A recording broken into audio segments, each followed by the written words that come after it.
We're here, we're back. This isn't, well, maybe you could qualify this as a Tabletop Tuesday. They could probably make a board game out of Monster Camp. But we're here playing Monster Camp. Woo! Let's see. Channel stuff. You saw the intro video. It is very much outdated. We're working on updating it because we have had a lot of changes to the channel lately. Let's see. This week, Thursday, we should be back with more Elegant Creatures, our Urban Shadows and Good Society game. Don't think there's anything Friday. Saturday should be back with more Saturday Night Star Power. Sunday, we will be doing our new Blades in the Dark game, Dusk Falls Dead, but we will be in our LB for that game, sadly. And then I don't know if they're starting the new Monday game yet or not, but the best way to know what we are doing and when is to follow us on social media. So Twitter, come join our Discord, all that stuff. That's how you know when we are doing stuff and things. Yeah, let's see. I don't know if we really need to do intros for this, unless people feel compelled to. If you're watching this, you probably know who we are. You can follow us all on, you can find us all through GGK stuff. Yeah, we should get into this, because as we were telling David, because this is his first time playing Monster Prom or Monster Camp, the games say it'll take 90 minutes, it takes longer, because we do voices. So I think 3 players, but on the next screen I get to say it's all just going to be controlled from here. Yeah, a short game should take about 70 minutes. We'll see. Okay, so I will be the narrator, because I know LB is likely going to voice a character that will be a lot of effort as well. Also, I'm bad at reading. Yeah. Okay, Camp Spooky, stage of some of our dearest summers. Back then we were young and unafraid. With school far away, everything seemed possible as the sun embraced us on our way to camp. Summer has that distinct power, doesn't it? You live for the days while the nights inebriate you with possibilities. Like, life could take a turn at every corner. And for us, it did. So, these are our player options. There are also alternatives. So, also have these alternates.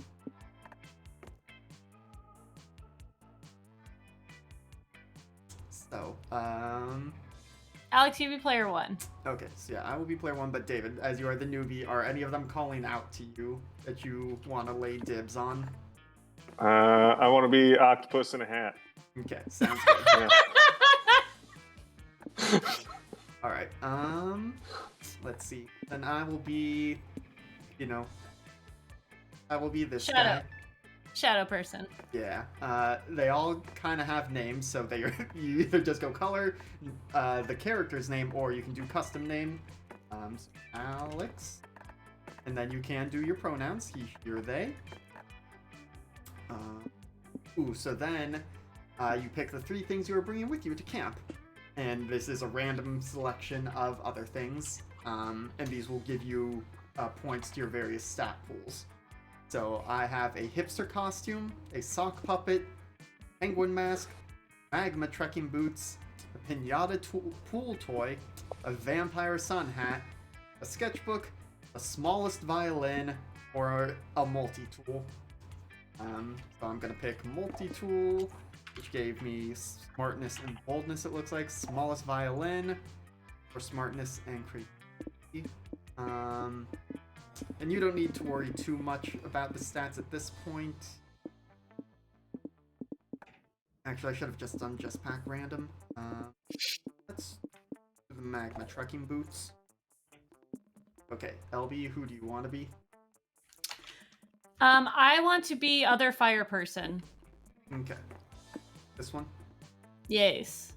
Alright. LB's fine. Shall I change your pronouns? She is fine, yeah.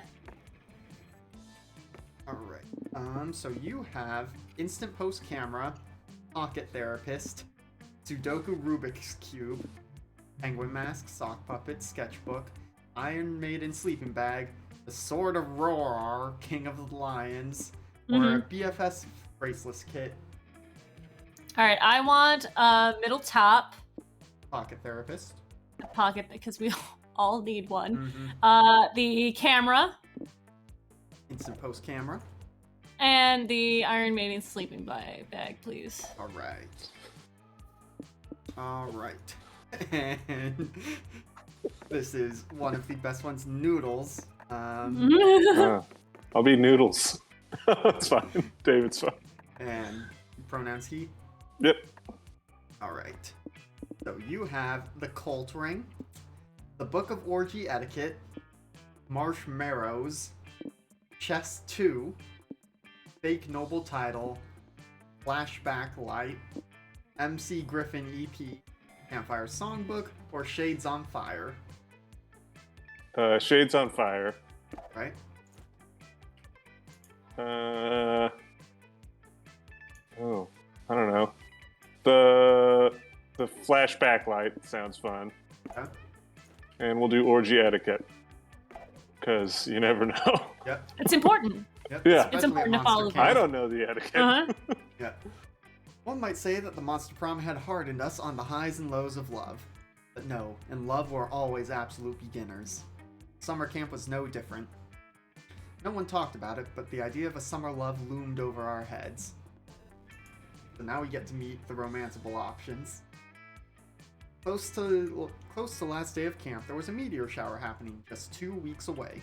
Everyone knew that if you were into someone, you were going to watch that damn thing together. So, silent yet powerful pressure invaded us. It was the Monster Prom all over again. Everything seemed uncertain. Everything but one thing. Whoever we were asking on a meteor shower date, it was probably going to be one of the 6 coolest people on that bus. Joy Johnson Jojima, 23, a badass witch who wanted to chill a bit after saving the world countless times. Baravi Mishra, 22, a hot-headed adventurer possessed by a curse who had turned out to be the most annoying roommate ever. Calculester Hewlett-Packard version 1.1, the library computer who had become a sentient robot ready to experience life to its fullest. Dahlia Aquino, 20, a buff blue demon and warmonger who had set her sights on conquering summer next. Damien LeVay, 21, a fearless demon with a taste for destruction and a love of fire. And Milo Belladonna, 23, a Death Reaper doubling as an internet influencer and who was profoundly in love with life and all its earthly pleasures. Bus trip was long and all of summer could be shaped by the first step well taken. Though it was clear, it all came down to breaking the ice and causing a good impression with the right person. So now we get to pick time to break the ice. Which of these would be your favorite TV show?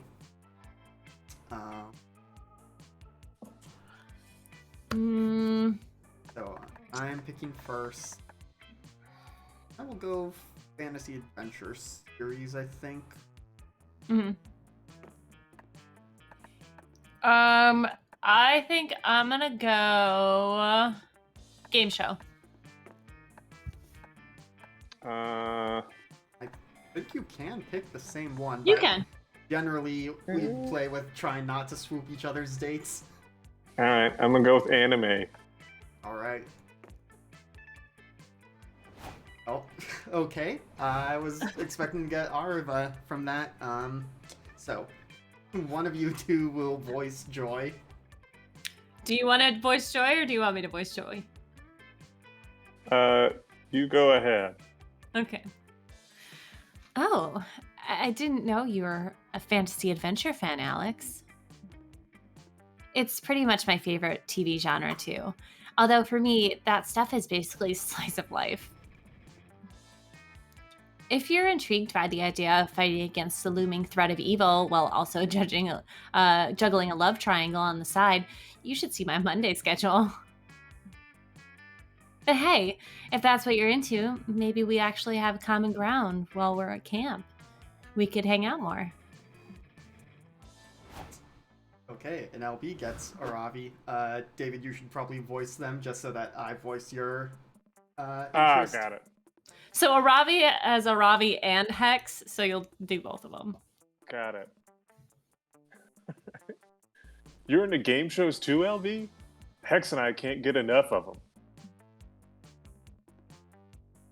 My favorites are the one where the drama between competitors is obviously scripted for my maximum enjoyment. Go off, sis! I like the ones that are potentially deadly. I think I could ace a survival game show someday. LB, we should practice our game show survival skills together at camp. It's the perfect opportunity. While you're at it, you guys should practice your melodramatic fight scenes and really go ham on the crocodile tears. This camping trip just got awesome. Hell yeah. Ooh, okay. Fuck yeah, I love anime! We've got so much to talk about now, David. What's your preference, shonen or shoujo? Dub or sub? 90s animation style or modern? Got a whole folder on my phone of my favorite anime fight scene clips. We should binge watch them on the way to camp and try to recreate them this summer. We're gonna visit United States of Smash Your Ass to Hell and back. This is gonna be awesome! You like aggressive women, right? Yeah. We only had 2 weeks left to How woo. else am I supposed to know they like me? Yeah, it's true. We only had 2 weeks left to woo our crushes and conquer their hearts. But as I already said, we were young and unafraid, and we were ready to start. So, now we are at camp, and so we all, based on what we chose as our starting items, start with these different stats. So you have smarts, boldness, creativity, charm, or fun. I had lots of smarts and boldness based on my items. LB is... Oh, Goodbye. Sorry. that's your camera. Yeah. I was trying to make the screen bigger. Never mind. I'll Gotcha. stop. Oops, yeah. LB's got kind of middling stats, a little Rude. bit of everything. And then, David, you've got lots of boldness, which is good for Dahlia. Well, Yeah, if you want to know what you want, I'm a big cheater in this game, and I have the the walkthrough up at all times. So if you want to know what the best option for you to be is, let me know. Trying to remember what Joy likes. I feel like I need to get my creativity up some. If you want to know, let me know. Funny, I was actually trying not to get Joy this time because I usually go for her. Let's see. Oh, there we go. I had to click back into the cameras to get David back. And then, so we, why is it not saying what's where? Oh, it's when you mouse over the stats, right? Yeah.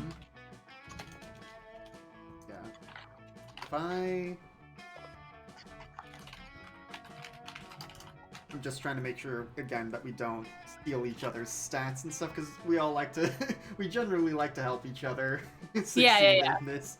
I just need my stats to be even. Okay. So I would like to up my fun, Okay. ideally. Okay, so then I will start with creativity, which is... That's... .HQ, right? Purple one? The what are you looking for? Creativity, yeah. Okay. Right. So, you go to a place, it does a little scene, you get stats, and then you have a scene with the character you are pursuing afterwards. So that day you happen to take the same Monster Scouts class as Mamimi, the Oni girl. Didn't get good sleep last night, so you ask her if she has any of that weird energy drink she let you have once during high school. She doesn't, but she does have some very strange smelling coffee that could help. Where does this girl even find these weird ass drinks? Coffee is delicious, but it comes with side effects. Get an acquired fear of caterpillars, and you grow +2 creativity in your hair. Nice. Also, hello, chat. You're taking a walk, which is your go-to excuse to get some good farts out when you see Joy and Scott. Looks like they're wandering around with cameras and taking pics. My boy! Scott's my favorite. I never get to be with Scott, and I can't be with him in this game, so... He was from Monster Prom, the first He's one. from Monster Prom, and the one time I was able to actually romance him, he's like, no, I can't! Something, something, something. And I was like, what?! I thought I had it! Anyways. Sorry. I'm having flashbacks. Scott, I'm trying to get a good shot of the extremely dead possum over there, but I can't get the focus quite right. Any ideas? Would you like to voice Scott, or should I? You go ahead. Coach always says that you gotta stay focused the whole game, even if think there might be a bone buried under the field. Does that help? You've gotten a sufficient amount of farts out for the time being, so you wander over and ask what these two hotties are up to. Oh, Scott and I are just taking pictures of for our photography class. Photography keeps me slightly distracted from the constant, never-ending stress of my world-saving duties. And I love taking pictures. You know that feeling when someone pats your head for being a good boy? You take a picture, you can remember it forever, instead of just 15 minutes. What are you doing here, Alex? You're not, by any chance, here to follow us around and try to get one of us to sleep with you? You start nervously sweating and assure Joy that you're not here to increase your stats until one of them agrees to bone. You're here because because you also love photography. Yeah, let's go with that. To prove it, you whip out your phone and show them all the pics you've taken of your semi-nude body. Wait, we're doing photography. That's a phone. Phones don't make pictures. Don't worry, it's an easy mistake to make. I get my camera confused with Calculester all the time. You show Scott that your phone can indeed take pictures. You open your camera app, snap a picture of his tail even though it's wagging a lot, and show it to him. Whoa! A phone can take a picture? And it can also take a call? I didn't know that one thing could do two things! I love this dumb boy. Alex, you're obviously some kind of photography expert. You gotta check out my technique and give me coach tips to improve my form. Scott shows you enjoy his picture-taking technique, mostly just pointing at shiny objects excitedly and throwing his camera at them. You tell Scott that you've got a game-changing tip for him. Just needs to press the big, black, shiny shutter button on the camera. That'll up his game for sure. Wait a second. Scott, have you not been pressing the shutter button? We've been out here for 3 hours. Goddess, no wonder you've gotten incomplete on our last assignment. Wait, so if you hit the big button, the camera actually takes the picture? Before, I was just politely asking the camera to take it. My mind is blown. Well, even I have to admit, that was a pretty helpful piece of advice. I'm almost convinced you're not just here to sleep with one of us. So if you're really such a fan of photography, surely you can give me some pointers, right? I'd love to learn from your expertise. Uh-oh.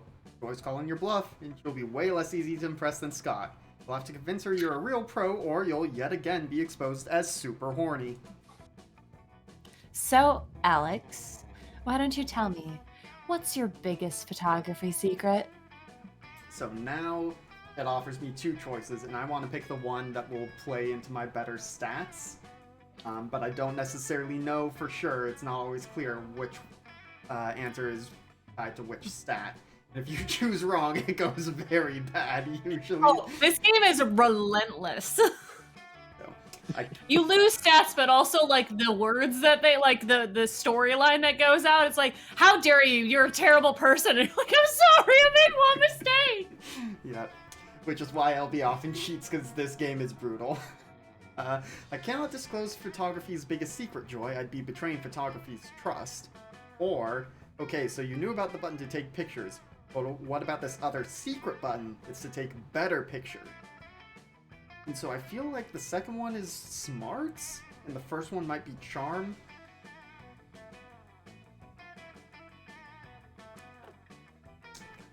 I'm gonna go for the second one. Okay, it was creativity, but that was good. Okay. Oh, very funny. Obviously, there's no secret button on every camera. You're clearly just saying dumb nonsense to try to impress us. You insist that there is a secret button on the camera just for taking better pictures. To find the secret button, you've just got to gently tickle the camera's prostrate and... Oh, I found the secret button! Oh my goddess. Are you serious? Wait, do cameras have prostates? You compliment Scott on his tickling technique. Joy's camera is a little shy, but after a very mature discussion about boundaries, it opens up and reveals its secret button. That was fun and kind of made me feel some strange new feelings. Hell yeah, let's do secret button photography, woo! You, Scott, and Joy all take tons of pictures using the secret button on the camera. Due to the button's technological advances, they all come out awesome. Joy takes a picture of a tree, and the secret button infuses the photo with the smell of the tree itself. So metaphorical. Scott snaps a picture while pointing his camera directly at the sun, but it ends up looking like a professional nature landscape. Big, default computer background energy. Finally, you take a picture with Joy. Secret button really makes it look like you two have hot sexual chemistry, like two tadpoles mating under the gaze of a horny biologist. Fucking what? Wow, these photos are so evocative, don't you think? They're gorgeous. Yeah, this is the first photo that I've ever taken that's been in focus and not a picture of my thumb. Professor Lensbottom is going to be so proud of us. Thanks for all your help, Alex, and thanks for your help, Secret Button. He's right. You were really helpful. Thanks. And I'm sorry I was so quick to dismiss you at first. I can't believe it, but you were actually right. I'm not used to you being so competent. Oh, hell yeah. The 10 years you spent studying that in secret... You spent studying in that secret photography dojo really paid off.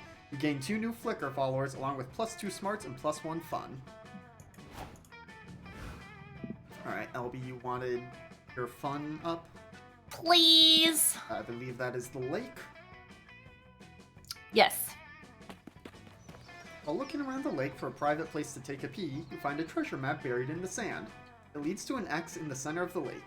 Gather a crew of trusted friends, don your eye patch, and sail out there to find the booty. When you arrive, you find a tiny island with a single palm tree.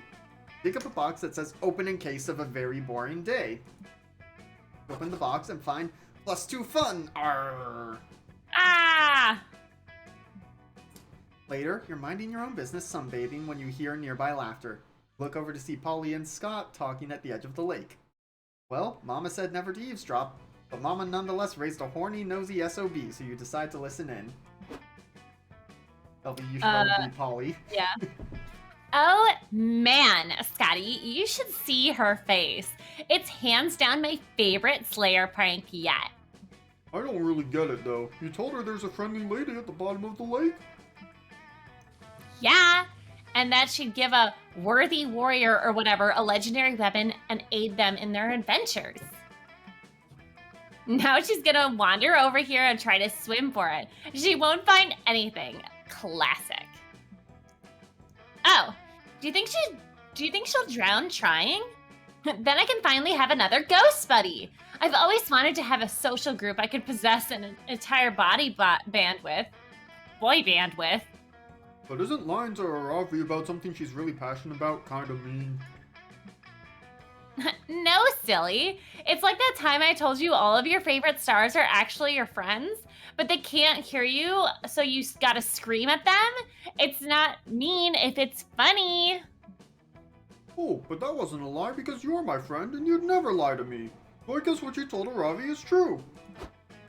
You're debating breaking Scott's heart about the stars when you hear voices from the other end of the lake. Uh-oh, it's Ravi and Hex, and you think you know why they're here. You dragged me away from the 24-hour rerun marathon of Wipeout for this? Why do you even want a new weapon? You already have so many. He does. I told you, Hex. Or wait, I might. What? You're I both told you, better. X. I'm going for a completionist run. Last summer, I ignored all the campsite quests because I was so focused on beating the final boss, and I missed lots of the cool loot. Besides, this Lady of the Lake rumor has main quest written all over it. I hope the prize is a new sword. Preferably a longsword that's not longer than me for a change. Is there any chance the grand prize will be a lifetime supply of strawberry cream cheese? I just ran out and we won't have time to stop by 7-Eleven before wipeout time.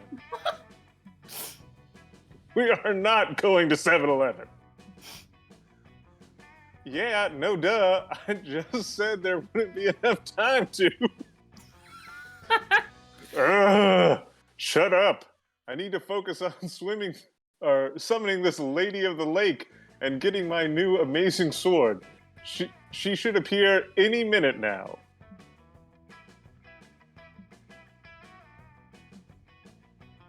Well, I'm bored. Wipeout time? I said no, damn it. Gods, you're the most annoying curse I've ever had. Yeah, you know it's all fake, but you hate seeing Aravi's bubble get burst. He looks so cute and excited to stab people. You need to defuse this prank. So you jump in the lake to give Aravi her treasure. But it's not like you have an extra badass sword lying around. You grew out of your katana phase forever ago. Quick, you'd better figure something out quick before Aravi discovers this is all a ruse. Alright. Frantically look for the first thing you can get from the lake. Can you find something ridiculously useful? Will the absurdity gods favor you this time? Or stick your hand out of the water and give Aravi the best weapon of all, a thumbs up. I'm gonna go with a thumbs up. Okay. So charming. You dive underwater, stick your hand out, and flash Aravi your most heartfelt thumbs up. It's a kind of thumbs up that says, I love and support you and want you to succeed in all aspects of life. I also kind of want to boink you, but only if you're cool with that. Wow, look at that. It means it's not a sword, but for some reason, that thumbs up is making me feel so much stronger and braver. It's like it's filling me with determination. Yeah, me too. I feel like I could do anything. I feel like I could do anything I wanted to do. Like plunder a level 50 dungeon at level 3. Or eat an entire pepperoni pizza. Damn it, now I want a pepperoni pizza. Or fight a wyvern with nothing but a broken bottle in both hands tied behind my back. Okay. Or eat 2 pepperoni pizzas. Okay, clearly we have very different interpretations of determination. But hey, that's okay, because weirdly, that thumbs up is also giving me a lot more appreciation for my friends. You mean I'm your friend? Yeah, believe me, it's weird for me to say that out loud too. But even more than you, I feel the most appreciation for LB. Wow, weird. I wonder where she is anyway. That sounds like as good a cue as any. You get out and pretending to be just telling off and definitely not involving yourself in Aravi's Lady of the Lake situation in any way. She's happy to see you and gives you a smile empty of any bloodlust. An item so rare that just beholding it gives you +2 boldness and +1 smart. Alright, David, you are going after Dahlia. You're probably going to want boldness, which happens at the manor. Got it.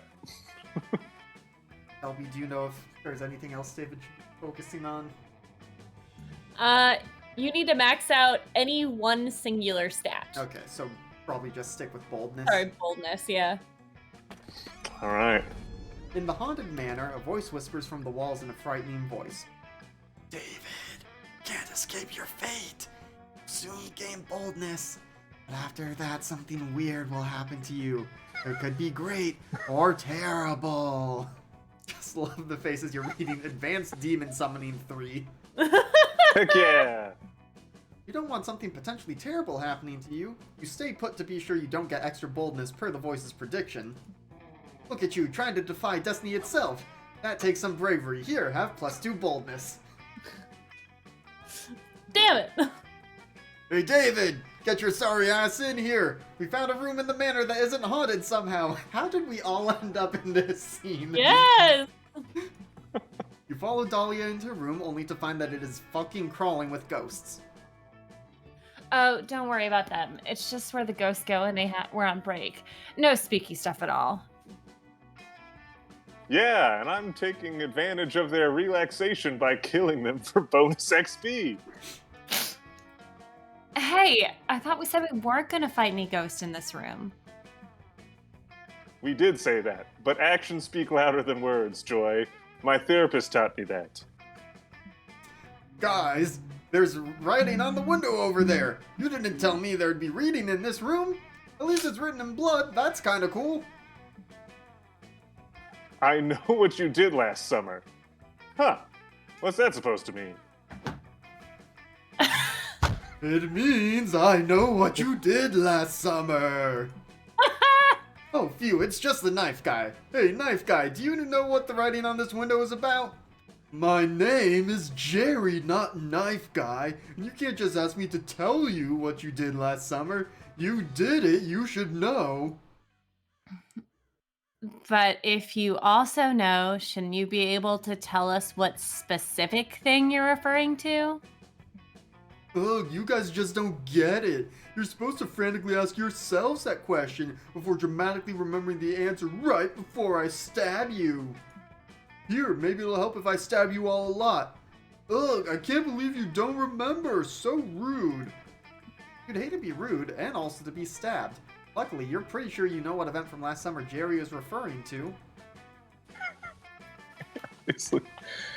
Alright, he obviously means that 2-week period where you all got really into anteater documentaries. His birthday. You forgot Jerry's birthday. Oh. So you have to like kind of figure out which stats you think. Because if you have, I think for the first one, if you have below a 5, it doesn't go well. So I think in camp, it's just pick whichever one you have the higher stat in. In prom, Okay. it was based on like actual values. Actual numbers, okay. Okay. So. And if you want me to tell you, I will tell you. Yeah, tell me on this one. Okay, the first one is smarts, the second one is fun. Okay, so So- your smarts is dang. Not better. pick the fun. Gotta do the smarts, yeah. Anteater documentaries? Oh yeah, I remember that. I was so engrossed I almost didn't conquer anything the whole time. Those little maniacs have knives on their hands. They have to walk carefully just to keep from stabbing themselves. We have so much in common. You weren't even cursed with me last summer, but I was totally into anteaters too. Did you see Anteater King? I can't believe those anteaters captured and tamed so many tigers. I was practically inspired by On the Wings of Termites, the story of how anteaters first gained the right to vote. But why would Jerry hear about our cool anteater obsession? Well, it's just that. I finally got into anteaters this year, but the cultural moment seems to be over. Nobody's talking about them anymore. At least, none of my victims seem to be interested. It's like they'd rather spend their last moments screaming than talking about anteater facts. I don't get it. Anyway, I heard you guys had gotten super into anteaters last summer, and I thought maybe we could talk about them? Oh, is that all? You didn't have to write a bloody message on the window for that. You could have written a bloody message on the wall, or even the ceiling. What Dahlia's trying to say is that we're always excited to meet a fellow tonguehead. That's what we anteater fans call each other. You want to talk about anteaters? Just ask. Yeah, sorry. I guess writing anonymous messages in blood on people's windows is my way of insulating myself from social anxiety. I'll try to be more direct in the future. You gotta get over that, man. It's like we say in the anteater community. You can't slurp the ants if you don't tongue the anthill. Vulnerability is key. Wow, you're right. Thank you. Or should I say slurp, slurp, slurp? Ah! This guy gets it. He totally gets it. Oh my god. You spend hours geeking out about fine anteater cinema. Jerry's having so much fun he only stabs you a few times. Gain +2 boldness and +1 charm. Okay, so now it does a thing, and this will determine the next turn order. So everybody choose an object. Say your choice out loud to the other players before clicking. A beach ball. Oh, a light bulb. Soda. All right. I thought you would kill someone with your chosen object. Player orders decided based on whose Ooh. explanation is most plausible. Gosh. Fucking break it and stab them with it. Yeah. Run. I drown them in soda. Yeah. Ooh. Um, Dude, if you hit someone with a soda can, though, fucking that hurts.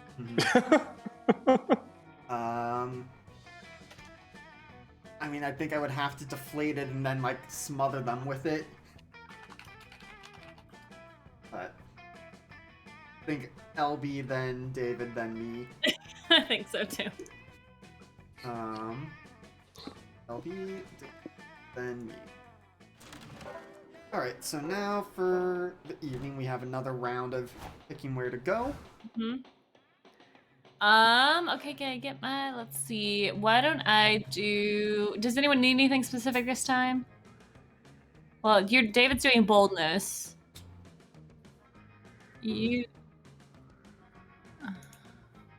I've got lots of smarts and creativity. Let me see yours. You are, smarts, boldness, charm. Okay, so I should probably go get charm next then. Yeah. Okay. I want to do creativity then. Right. And then I'll do fun next time. Bear attacks 1, 2, and 4. And the drink has a city in it. That day in Monster Scouts, you learn to identify different berries. You all search for berries and try to identify them. Blackberry, a blueberry. But Rachel the deer person finds a very weirdly shaped berry no one can identify. You all stare at it for hours, closer to abstract art than to a berry somehow.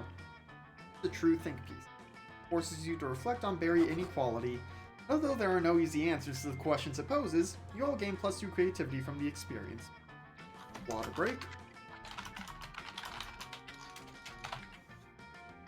After that, you head to the lake with Hex and Aravi. Aravi's testing out her new Zora armor, and you're helping Hex chug as much lake water as possible. This is so awesome, you guys. I can breathe underwater and do a whirlpool attack. Gods, I'm so glad I spent 200 million rupees on these greaves. Glug, glug, glug, glug.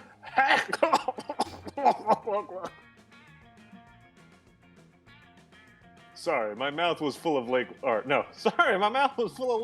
I was trying to say, fuck yeah, this is fun as shit. Lake time with LB. Fucking classic vibes. Can confirm. Suddenly, y'all hear a weird voice calling out to you from across the lake. Hail, adventurers! Heed my message! You look over and see a messenger emerging from the trees. He's holding a leather scroll and he looks super stressed out.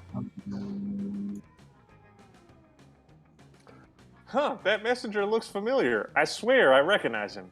Maybe someone I cursed in the past? Adventurer Ravi! Adventurer Hex! Adventurer LB! I have searched for many moons to deliver. Yeah. You've got an important message for us. Life or death, blah, blah, blah. We know the deal. Give me the scroll, noob. The messenger gives Aravi the scroll. Right afterwards, he collapses onto the ground. He appears to be dead. Should have had a stamina potion, am I right? Anyway, looks like the scroll says, venture to the northern wood. bring the scroll. The ring of sustenance awaits you. You guys, this scroll has main quest energy. It's kind of weird, but I bet this is an invitation to a dope-ass dungeon. Oh, I can smell the loot already. Holy shit! Hold everything. I just realized why I recognize this messenger. He's an actor. I saw him on TV in a commercial for that new bagel place that's opening up around here. Then, if he's an actor, that can only mean the Ring of Sustenance is the new bagel store. Aravi, that scroll's a dope-ass guerrilla marketing advertisement. Yes! No, it's definitely a dungeon invite. Not everything is about bagels, Hex. And the Ring of Sustenance is a super dumb name for a bagel store.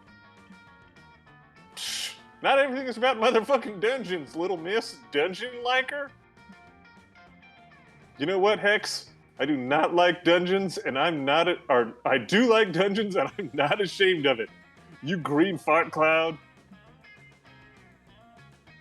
Off my shorts, you loser ass, sundery ass, RPG ass, nasty smelling ass, full inventory ass, Koopa Troopa looking ass bitch. Oh hell yeah! You've been waiting for Hex and Aravi to have an argument so you can support one of them in a heroic gesture of romantic friendship. Pick a side. David, A+, absolutely. All right. Oh, Lord, hold on. Not the hermit fight. What do I need? Blah, blah, blah.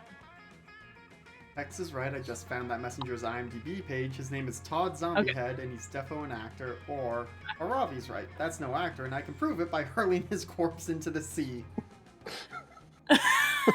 As much as I'd love the second one, I need to go with the first one. Okay. Huh? Seriously? Let me see that. Oh gee, clutch Google LB. See, Aravi? This guy's gotta be an actor. Everyone knows it's impossible to fake an IMDb page. Wait a minute. Read the page. Apparently Todd Zombiehead has only played corpses. Look, he played dead suspect on Miami Vice, and then he was murder victim number 4 on Scrubs. Whoa, this guy was handsome corpse from season 3 of Gossip Girl? Robbie's face. Mm-hmm. Damn! That's whack as hell! Now, what I think about it, or now that I think about it, he's also playing a corpse in this bagel commercial. Extremely suspicious. Okay, so he is an actor that's really good at playing corpses. Or is he a zombie who somehow has an acting career? And why was he delivering the scroll to us? You guys all stare at the nearby corpse of the messenger. For a second, you think you might have seen it twitch. Is that a zombie? What if he eats your face and or ass? Just to be Deadass? safe, I'm gonna shoot him in the head with my crossbow. Cool. Good call. Aravi shoots the corpse with her crossbow 18 times. You're not sure if this guy was a zombie or not, but he's definitely dead now. Yay! Based on the blood splatter, I think that was probably an actor, but this doesn't prove anything. Hex! Even if he was a zombie actor, he could have been hired to deliver the message by an awesome, dangerous, high-stakes dungeon. That happens all the time, kind of. Agree to disagree, Ravs. I see a bagel shop in our future, but for right now, there are 2 things I know for sure. Thing number 1, we are absolutely heading to the Northern Woods. I'm full-ass invested at this point. Thing number 2, LB knows what the fuck is up. Fist bump me, baby! Boom! You fist bump Hex, which is the highest honor that they bestow upon mortal beings. Nice! Nice. Alright, David. Let's get you some more boldness. Sure. Yeah. Go into the haunted manor with a group, only to immediately split up once you get inside, as is customary. You quickly get lost and have no cell signal, but in a stroke of genius, you follow the signs to the haunted manor's lost and found to wait for your friends to pick you up. Aw. You find all sorts of cool lost knickknacks while you wait. Some bloody gloves, a haunted iPod, it only plays Thriller by Michael Jackson, totally normal Furby that still manages to be the creepiest thing in there. At the bottom of the box, you even find +2 boldness. Yoink!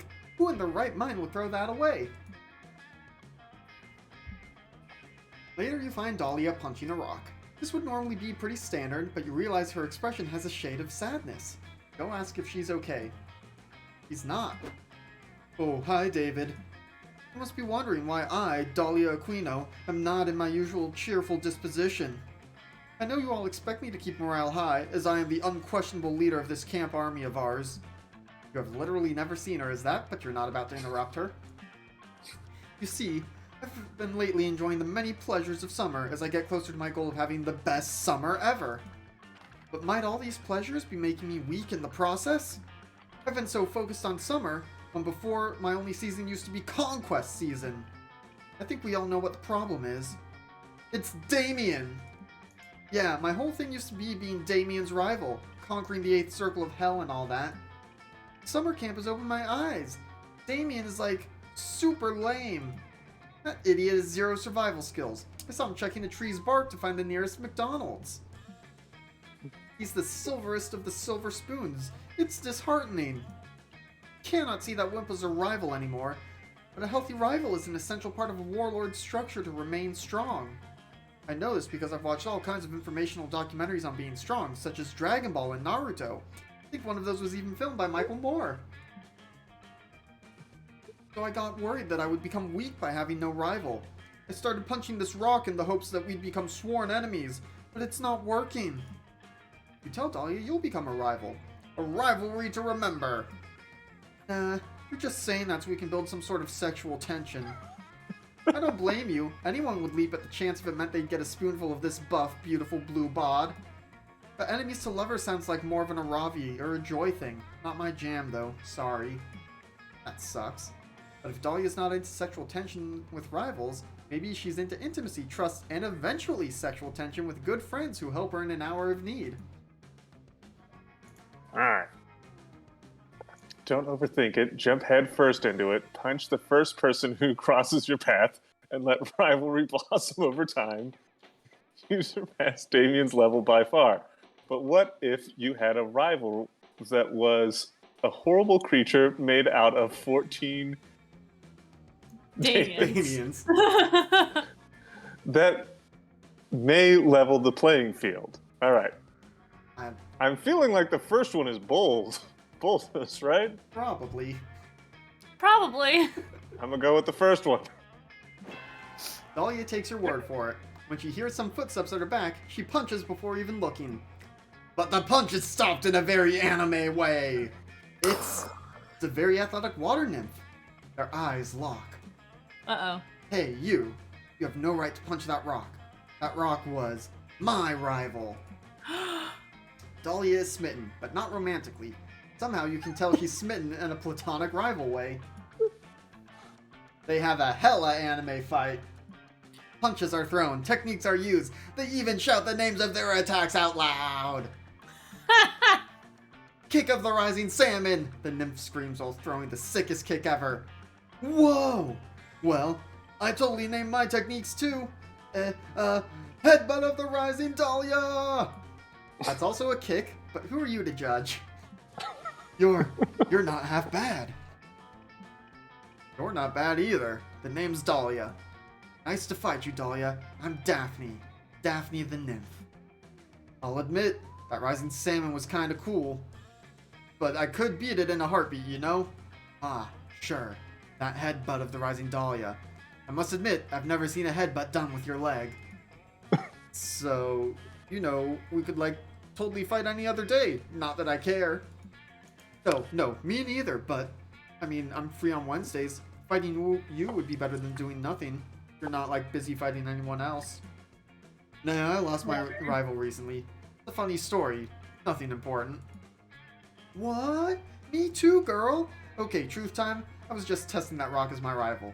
My real rival moved on to a new story arc with a new, more powerful rival. Your former rival sounds like a douche. Word. My only other prospect was transitioning into the reluctant tsundere grumpy ally, but fuck it. I was born for the rival life. I feel you. My former rival moved on to the story arc of becoming a useless wimp. But hey, I only rival platonically, okay? I prefer to be clear up front. No, me too. Rivals to lovers is not my thing. It's all just punches and indirect self-growth. Anyway, this is my number if you want your ass beaten any day. We'll see whose ass gets beaten. Sure, Dahlia. We'll see. Then she leaves in a way that's so epic that you can actually hear what sounds like a bitchin' anime song. Yeah! Dahlia is back! Thanks, David! Dahlia hugs you. The strength of her hug gives you +2 charm, and the intense J-pop in the background gives you +1 boldness. Yeah! Alright, I need charm. So, to the camp dome. That day at the camp dome, you all do thumb wars. That means the campers are waging war against the Thumb Warriors, supernaturally buffed thumb monsters from Camp Thumb. It's surprisingly terrifying. You all were sure to lose, but thanks to your quick thinking, you hatch a plan to fight the Thumb Warriors with their greatest weakness, predators without opposable thumbs. Some may say that your team sicking a pack of rabid mountain lions on the competitors is cheating, but you prefer the term strategic. You gain +2 charm. Afterwards, you're hanging out with your #1 summer crush, Joy. It's National Fondly Reminisce Upon the Past Day, so she's flipping through the pics on her phone with you. Oh, that was back from season 3, right after we beat the mutant spider. Faith looks so cute in this one. And look at that awesome Fleetwood Mac t-shirt I'm wearing. That t-shirt was so cool. It was vintage from the 78 tour. Stevie Nicks blessed it herself. Whatever happened to that shirt? I don't know. Did I sacrifice it to the goddess or something? Oh, wait! I remember exactly where I left it. Fuck. Oh, it's this storyline? Yep. Joy makes a mysterious phone call. She starts asking about the Fleetwood Mac t-shirt, but the person on the other end of the line is obviously not being chill about it. Listen, Axarax. I know things ended badly between us, but can you please just give me back my Fleetwood Mac t-shirt? I specifically remember leaving it in your lair. I know you would. I know which t-shirt I'm talking about. I don't leave multiple t-shirts in your lair. No, there is definitely no need to discuss this in person. Do not portal here. Suddenly, a magical portal opens. An objectively sexy centipede person emerges, and they are giving off palpably villainous vibes. So each of the characters has like a set like story arc that will persist across your encounters with them, and I have stumbled onto one of Joy's. I should probably read this, huh? Joy, baby, come to speak with you in person, just like you wanted me to. You look as lovely as the day I wrapped you in my bug silk. No, Axarax. I specifically said that I did not want to talk to you in person. You're doing that thing again where you gaslight me into spending time with you, which is bullshit. Ugh. Alex, meet my ex, Axarax.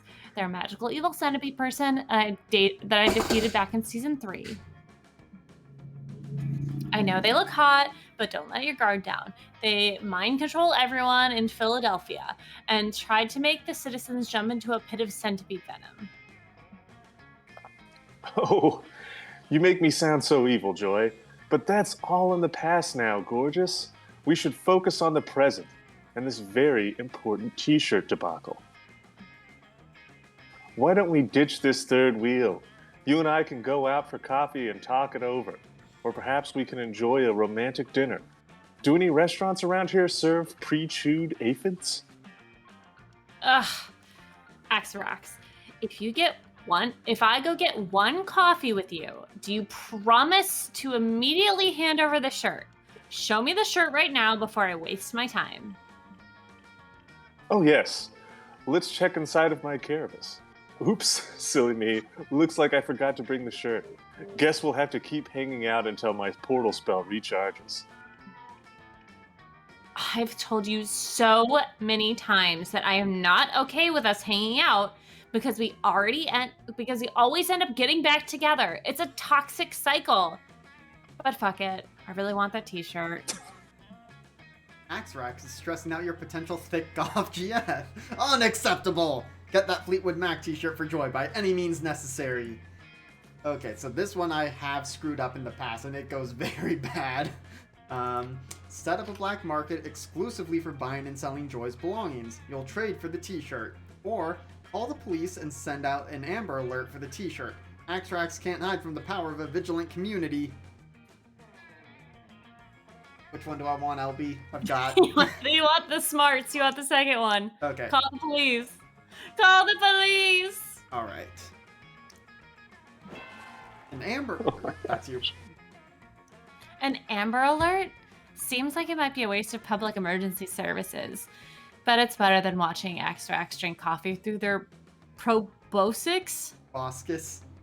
Ew. The thing insects drink through like butterflies and stuff. Ah, Let's go.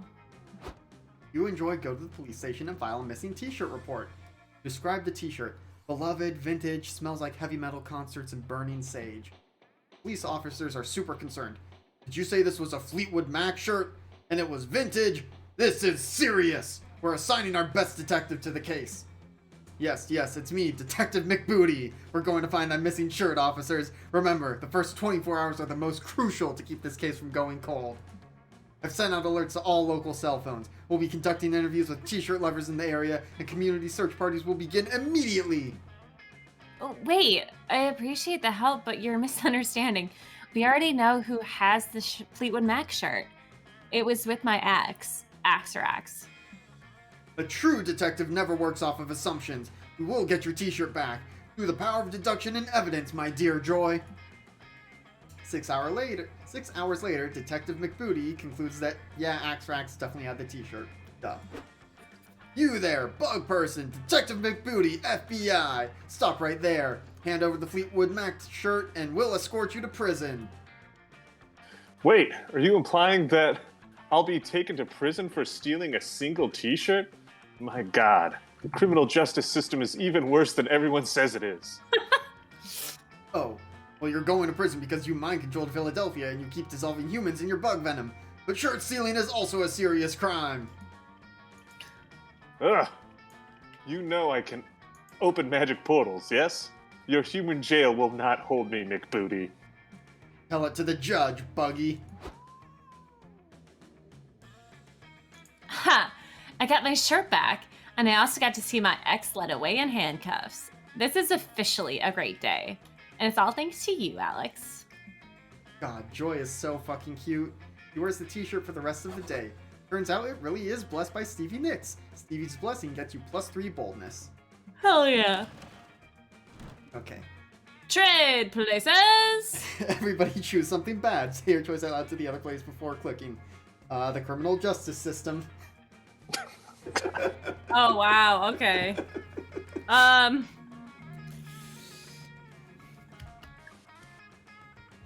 Rabies.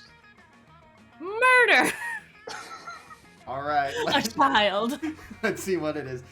Improv a 30-second pitch for a product that could eliminate said bad thing forever. We do this or should we just roll random? Okay.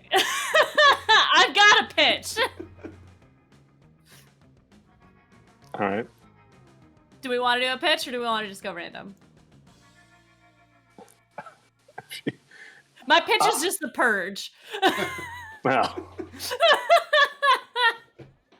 That's it. 30 seconds. That's all I need. I have no pitch for rabies. Yeah. I thought you said babies. No, I said rabies. Oh. Gosh. Let's just roll random. That's why I was like, dang. Oh, same order as last time. Or, no, almost. Mm-hmm. Okay. You go last is what happens. Yes.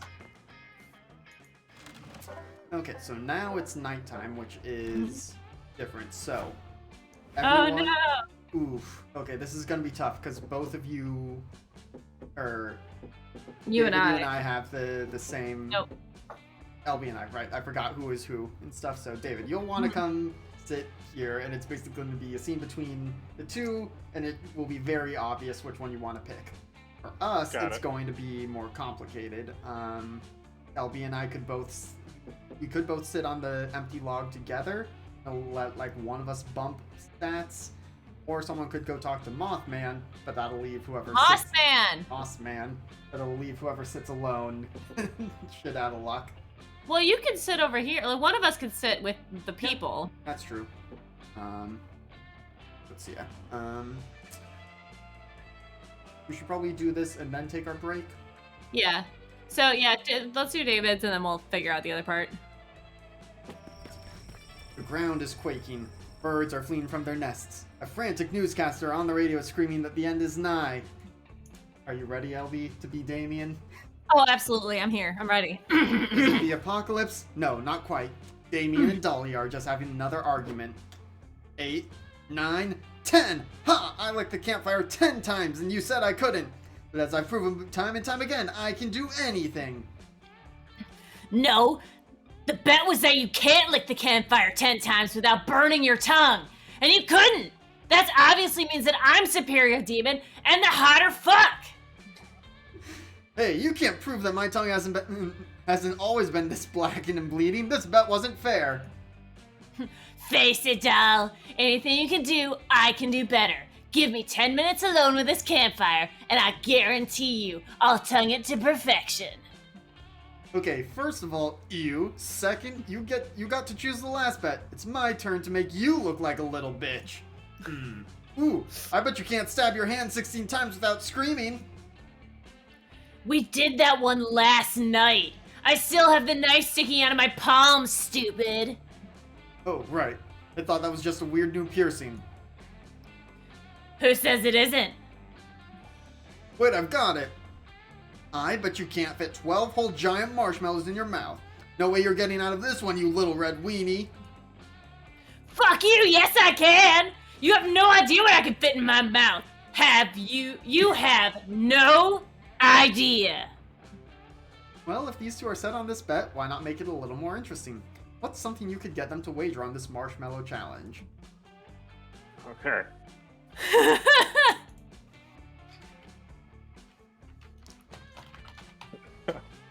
Damien wins, he gets 100 of Dahlia's soldiers, and later he can challenge Dahlia to fit all of them in her mouth. Or if Dahlia wins, she gets to write down a law of her own for the 8th circle of hell. Alright, so, I mean, obviously I want the better thing for Dahlia, right? Yeah. So, Yeah. yeah. Yeah, so you get more affection. The 8th circle of hell. 300 years in the future. A weary traveler stumbles into an inn to escape the cold winter's night. Hail and well met, innkeeper. Have you a room to spare for an old wanderer with nowhere else to go? Stay as long as you need to, traveler.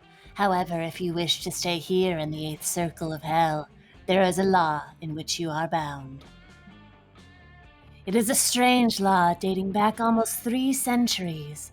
Our scholars' attempts to explain the origins are paltry at best. Some historians hypothesize that it's once a secular cultural custom, which was bound into law due to an oppressive takeover. However, scientists think this law was created as a response to an insidious fear, which has infected part of the 8th circle's population.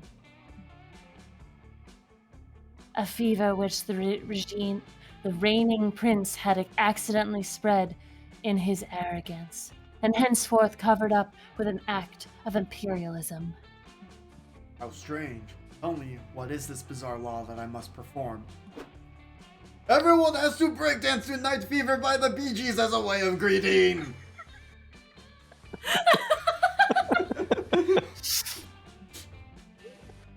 That's your fucking law? Why? Because I'm doing this to humiliate you! Whatever! I'll tell my dads to put your stupid law into effect. But it's not because I have anything to be ashamed of. Got it? Damien, you could only fit 4 marshmallows into your mouth before you puked. So what? 4 marshmallows isn't bad. It's a perfectly reasonable amount of marshmallows. Fuck you! Do you see why I have to, like... Damien leaves to go be embarrassed about his gag reflex somewhere else. Albie nearly spit take. Oh man, I should have made it Breakdancing to Dangerous Woman by Ariana Grande. That would have aged way better with future generations. Oh well. Did you see the look on his face when he realized I'd crushed him into the dirt with my victory? Haha, classic. Yep, you love doing zany, funny shit with your friends that will never have any consequences. Summer camp forever! Alright, LB. I mean, we should both be doing pretty well with ours. Yeah. I can go sit with Boss Man. Sure. Let's go. Alright, David, do Boss Man. All right. Hey, LB. Welcome to the log or whatever. Sorry, I'm just a little irritated. Boris the blabbering blob monster was sitting here earlier. He promised to give me some awesome gossip, but all he had was Coach's first name. As if that's information anyone is desperate to hear. I need some real gossip. Please, tell me you've got some. He's a gossip bitch. I love him. If it's gossip Moss Man wants, it's gossip he'll get. Time to lie your ass off to get the best reaction possible. Let's do it. So, this becomes Mad Lib Sesh. It's gotta be you, Alex. Okay. So, Alex, with their eyes closed, as essential salsa bachata cover by making lots of fart noises in the original ancient Greek style. In the original ancient Greek style. While your dream shattering, an angel climaxing, a giraffe, probably a very sexy loot. The giraffe. Type in the song that you want played at your funeral. God. I can't, and I can't think of any songs in my life. You Should See Me in a Crown.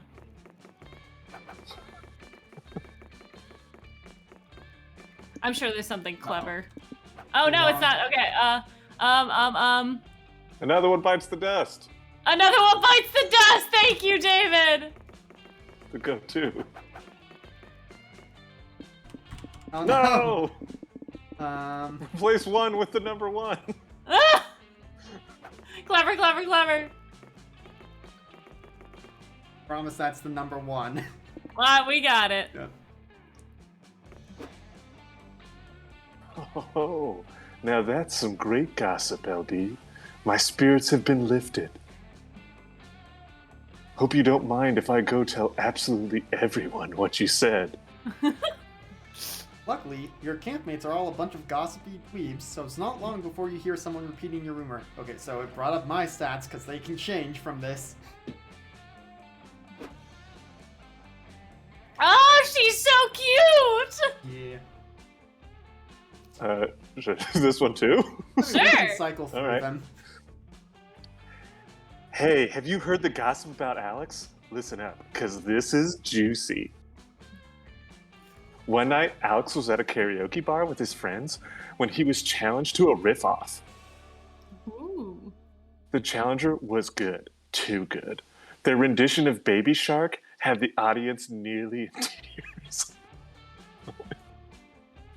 So to really stand out, he decided to do the unexpected. He sang Another One Bites the Dust, but in the original ancient Greek style. Not only did Alex destroy the competition, but a renowned music critic coincidentally happened to be in the crowd. Performance was so horrible that the critic had to write a review, yes, of a karaoke number. They described Alex's voice to be like the sound of a giraffe, probably. You should remember that next time you see Alex. You know what they say. You only see a person's true colors during karaoke night. It's true. Okay, let's see what happens to my stats. Oh, I lost creativity. Ah, sorry. And now that that misinformation is out in the universe, Alex loses -2 creativity. Alright, let's go talk to Joy and Faravi. Wander over to the campfire that's specifically reserved for campers 21 plus years old. Show your ID to the bouncer and then find Joy and Aravi and also a box of wine. All right. Give me a second. Whew, okay, I'm ready. I buffed my defense stat earlier. Do it! Punch me in the face!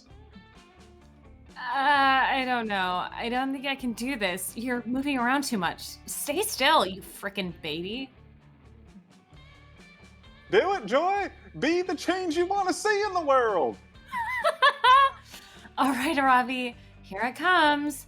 This one's for the coven. Joy punches Aravi in the face, and they both immediately explode into laughter. Woo! That was so fucking cool. Don't worry, I'm good. Fuck, Joy, you've got such a good right hook. I love you. I love you too. You're a goddamn tank, Aravi. And I also love wine. Where's the wine? Oh, here it is. Cool. Cool. Honestly, though, I can't remember the last time that I've had fun like this. I really needed this summer. I needed a break. Me too, I get it. You know, sometimes you just gotta do a few side quests before you move on to a main mission, you know? Side quests? Like getting all the chickens in Lon Ranch? Those digital chickens, they always look so juicy and delicious. Fuck, I want KFC, but like from a video game. Whoa, I just realized something. Life is like a video game. Just think about it for a second. Every time you accomplish something small, it's a part of a bigger mission. Like, you get an A in class or something, right? And that's all building towards, like, getting your degree. Small missions build up to big missions. And that's life. No. You got it all wrong. Life is like a TV show for sure. And here, I'll give you the perfect argument to support my point, which with rationality and wits. Life is a TV show because, first off, it happens in 30-minute episodes, sometimes an hour, but mostly it happens in 30 minutes at a time. Okay, that's obviously true. But that's not all. Life has a thing you're doing right now. That's the episode plot. But it has a bigger underlying thing going on. That's the season arc. You two are both biased. The only person here we can trust to settle this is Alex. What do you think, Alex? Is life like a video game or a TV show? Nature has seasons, TV shows have seasons. I rest my case, or life is like an arcade game. It gets progressively harder and harder, and then you die. Personally, I would be more in line with Aravi, but I'm siding with Joy in this. Mm-hmm. Alex, that's the smartest thing you've ever said. Like, really, it's fucking genius. No way. I mean, like, if TV seasons are like life seasons, then each season would have to have a big finale. Like, think about it. What's the big finale to autumn? Thanksgiving! Thanksgiving is the fucking autumn season finale. No season finale is complete without mashed potatoes. Oh my god, it is. And literally every Thanksgiving finale I have to battle against the scariest enemy of all. Super traditional, opinionated family members. It's too real. And it applies to every season. Like the big winter holidays are the winter finales, like Christmas and the winter solstice and stuff. Wait, I just thought of a problem with this. Actually, two problems. Problem one, what is the finale for spring? I literally can't remember what happens at the end of spring. It's just one day is summer, right? Problem two, we're basically just repeating the same 4 seasons over and over, right? Which is bad TV. You can't just give your audience the same thing. It's too linear. It'll get boring. And then what if life gets canceled because no one's watching it? You guys, there's a clear solution to this. We just got to think of a 5th season to add to life. And that way, it'll be new and interesting and we won't all get canceled. Okay. Yeah, let's do it. Here's my pitch for a new season. Summer's the best season already, so let's make the 5th season Summer 2. Oh my goddess. Yes. It's a sequel to Summer, so we can expand on the Summer universe and do like basically a whole movie-length Summer. But Summer 2 should have some like crazy shit in it. Like maybe Summer 2 is in an alternate universe where it's 10 years in the future or everybody's robots. Okay, it's settled. We're adding a 5th season called Summer 2, and it's an AU season, 10 years in the future where everyone is horny robots. Problem solved.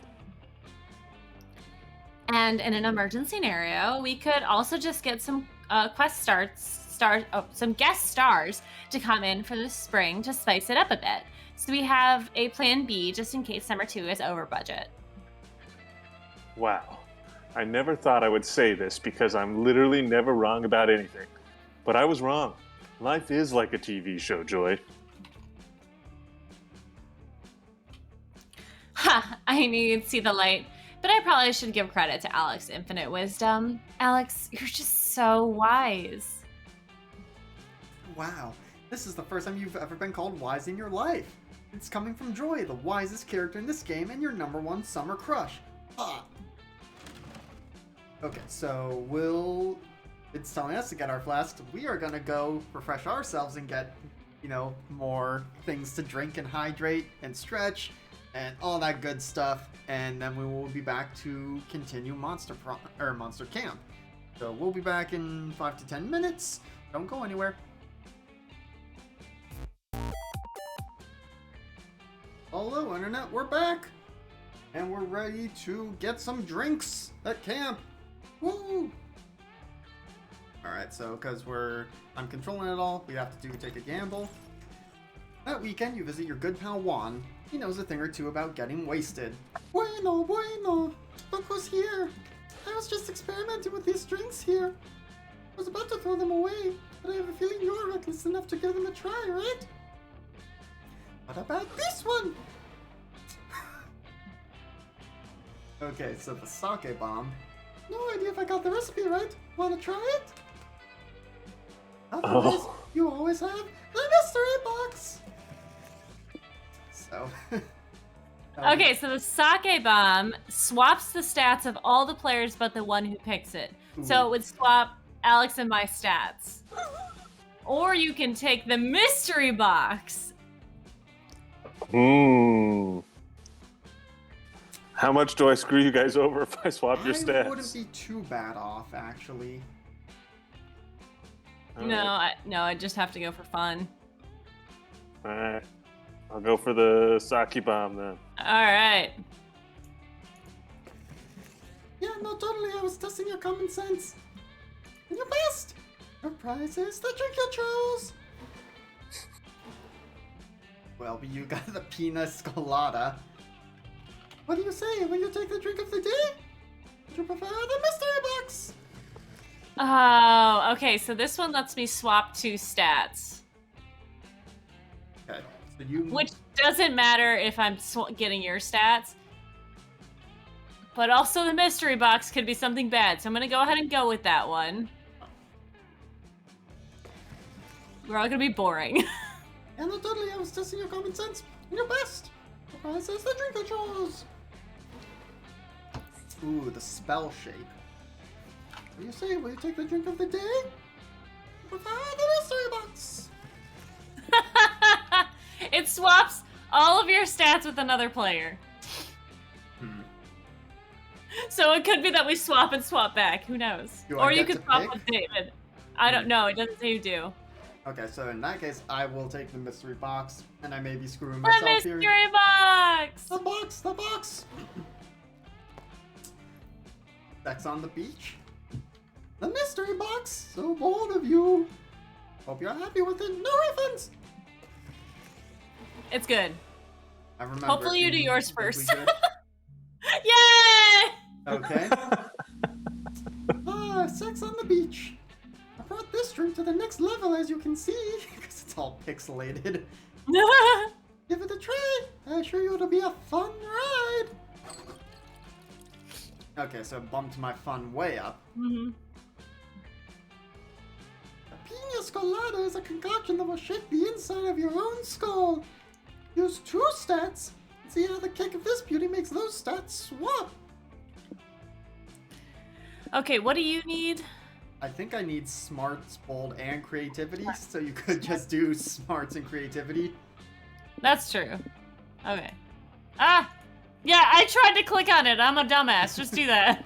Okay, smarts, creativity. Wow! Now the sake bomb. You Got are it! so bold. That's not a drink! It's a sake bomb! Throw it before it explodes! Dude, but being the good Samaritan that you are, you throw it at your friends. The explosion is so big it swaps all your friends' stats randomly! Oh no, it doesn't swap between us, it swaps No! within! Oh, Sorry. no! Uh-oh. Oh. We didn't know! It's okay, I'll just go for smarts one turn and boldness the next. Alright, fair. Oh boy. Trade places! Hmm.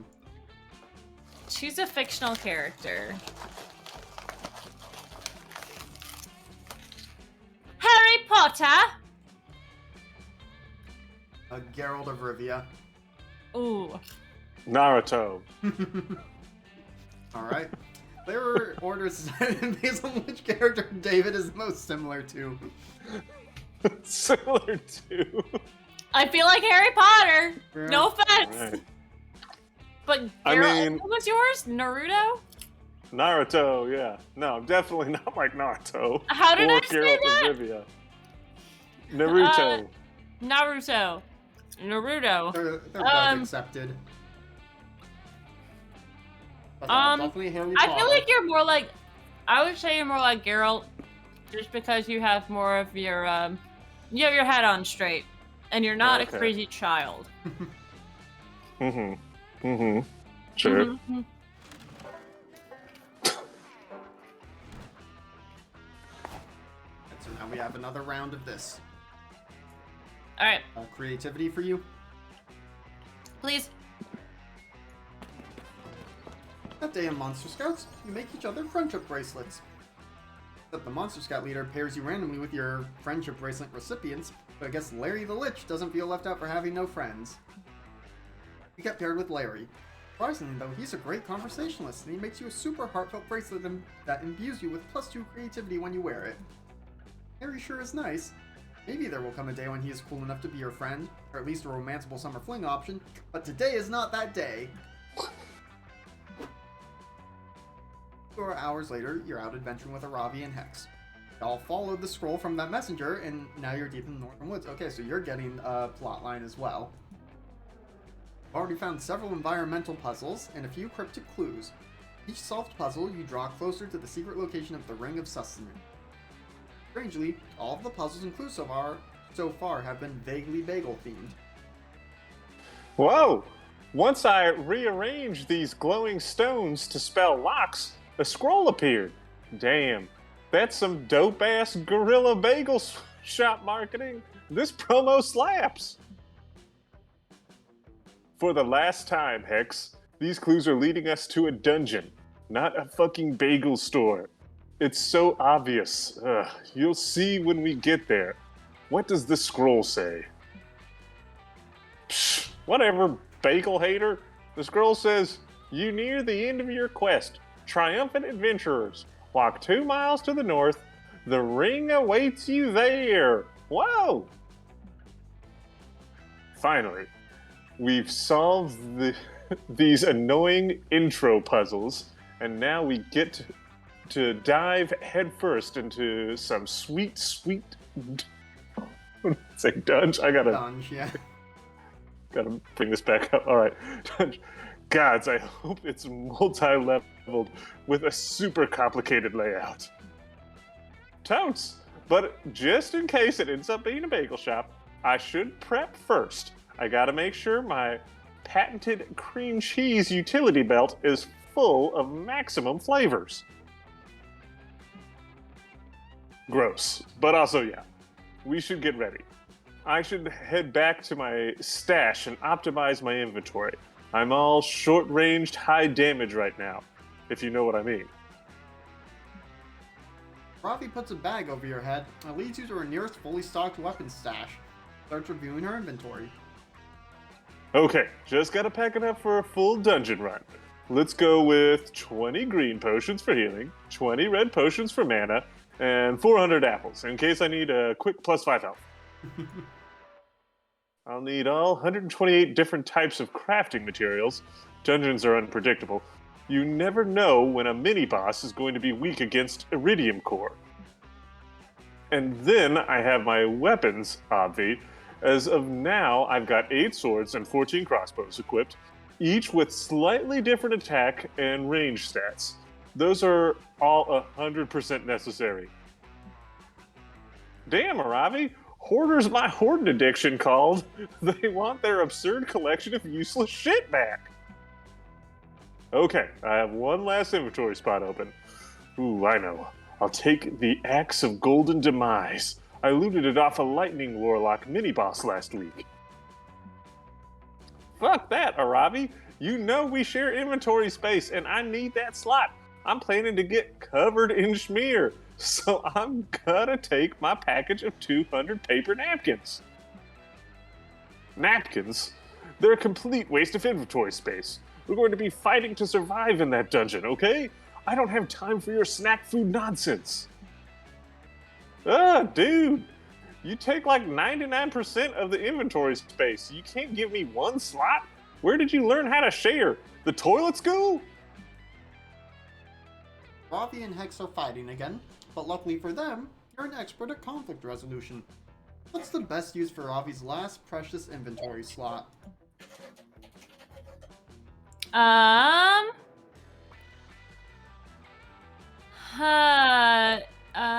Ravi's napkins are just tiny shields. They might not give a huge defense boost, but you've got 200 of them here.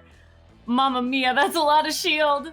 Hex, if the Axe of Golden Demise isn't for slaughtering enemies, it's for slaughtering bagels by chopping them perfectly in half. I am going to go with the napkins are shields. Okay. Yes.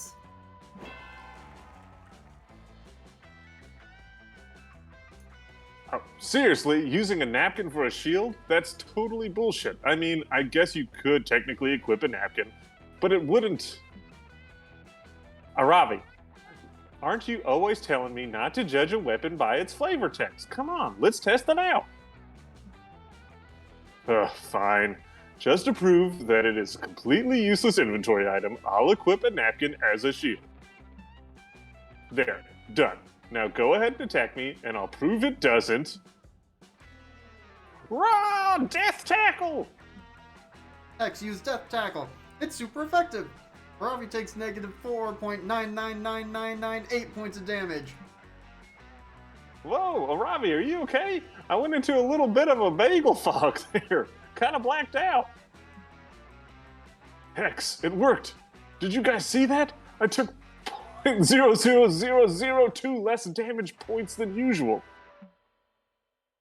If these napkins each have a 0.0002 base defense modifier, and we have 200 of them, oh my gods, I can get a multiplier stat boost if they're equipped simultaneously. This is just David. A single Right? napkin is pretty weak, but if I did my math right, a stack of 50 napkins could actually give a decent defensive boost in battle. Yeah, see, 200 napkins worth of defense. Taking up only one inventory space, it's a goddamn bargain. Whoa, this is so sick. I'm in it. Let's take the napkins. I needed to round out my defense stats anyway. Psst, LD, thanks for tricking out Rami to make me happy. You're chill AF. When we get to the bagel store, I'll give you a lick of my schmear. Once again, your conflict resolution skills have saved the day. Now prepare yourself. The ring of sustenance awaits. That's just me, huh?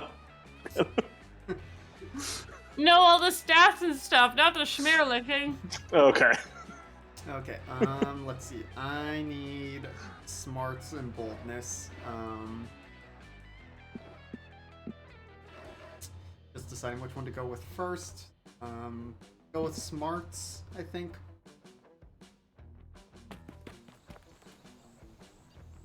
Today you decide to hike all the way across the woods. You want to see what's on the other side. It's a long, treacherous hike that ends up only taking an hour. Guess these woods aren't that big after all. How do you and your friends get lost in them so often? Anyway, it turns out there's a library on the other side of the woods. Go in and read some books or something and gain +2 smart. You're enjoying a romantic afternoon picnic with Joy. Made sure that everything here was vegan, including the picnic basket and the blanket. Gotta say, Alex, this is pretty impressive. I didn't know you could weave a basket out of tofu fibers, but wait, fuck. Did it just start raining? Sudden, inexplicable rain? Impossible! Al Roker promised it would be sunny today. But despite Al's prediction, a menacing storm rolls in. And a bolt of lightning strikes 2 feet in front of you. It's pretty scary, but the sexy, villainous, magical warlockess that steps out of the lightning is even scarier. Oh boy. Joy, my old flame. My most powerful nemesis. Just seeing you fills me with lust. And with blinding rage. Okay, just so you know, David, this is the horniest character in the game. Got it. Are you okay with that? Yeah. Okay. I just gotta read what they say. I don't gotta improvise. Alright. I don't think I've met this character before. Oh, I've played this character before. Oh, goddess. Alex, this is Salomon, my ex-girlfriend. Salomon, what are you doing here? We broke up ages ago. I already defeated you in season 5 finale. That's all lube under the bridge. I was stalking your bikini pics on Insta yesterday, and I saw a post on Axarax's feed. You were hanging out with that bug-faced buffoon. I'm filled with horny jealousy, Joy. If you wanted to have crazy hot lubed-up rebound sex with an ex-lover, why didn't you call me? We're electric together, honey. Holy shit. It's none of your business, but I was not having rebound sex with Axarax. As usual, you're completely blinded by your own thirstiness. Oh, well, if you're not in the mood for rebound sex, we can have any kind of sex you want. Makeup sex, hit sex, break from doing your taxes sex, anything you want, as long as it's sex. Listen, Salomon, I'll admit we had pretty insane sexual chemistry, but I called it off for a reason. It always gets way too messy too fast. And also, you're evil. Remember when you dressed up in that leather harness to distract me? And your poisonous misspell killed 180 people? Yeah, I've got to pass on this. What a disappointment. I didn't want to do this, but I have no choice. I'm forced to use my secret weapon of seduction. Prepare yourself for this foot massage coupon. You gave me some romantic coupons on our anniversary, and I've saved them all this time. Now I'm redeeming this coupon to completion. I cannot believe that I have to explain this to you, but romantic coupons are not legally valid, especially after a breakup. Duh. Super duper duh. Ridiculous. There's no expiration date on this coupon, but I suppose I can be reasonable. I have a whole collection of coupons here. How about a trade-in? We could redeem this gastric cleaning coupon from my doctor, or this Groupon for a free Brazilian wax or this coupon for 1 free sexual yogurt experience from Yogurtland. What? Ugh. These coupons are definitely bullshit. But picking one is probably the fastest way to get Salamon to leave us alone. Alex, which coupon should I pick? Help Joy vanquish her evil ex-girlfriend by choosing the least horny coupon. Okay, fortune favors the bold. Choose the ask me any question I will answer truthfully coupon, which I probably don't want because I am the least bold now. Or pick the right leg coupon. It's the last coupon we need to form the legendary Exodia coupon. I'm assuming I want Exodia. Do you want me to tell you? Yes, please, especially after my stats. Yes, that's what you need. It's so fun. Ha! The right leg coupon? Pathetic, you fool. That coupon is the most useless one in my whole collection. It's completely worthless, unless, of course, you happen to have the other 4 Exodia coupons, but that's impossible. Victory will be mine! Alex, what are you doing? I have to pick a coupon that somehow defeats Salamon's horniness, or I might lose myself to hear her raw sexual charisma.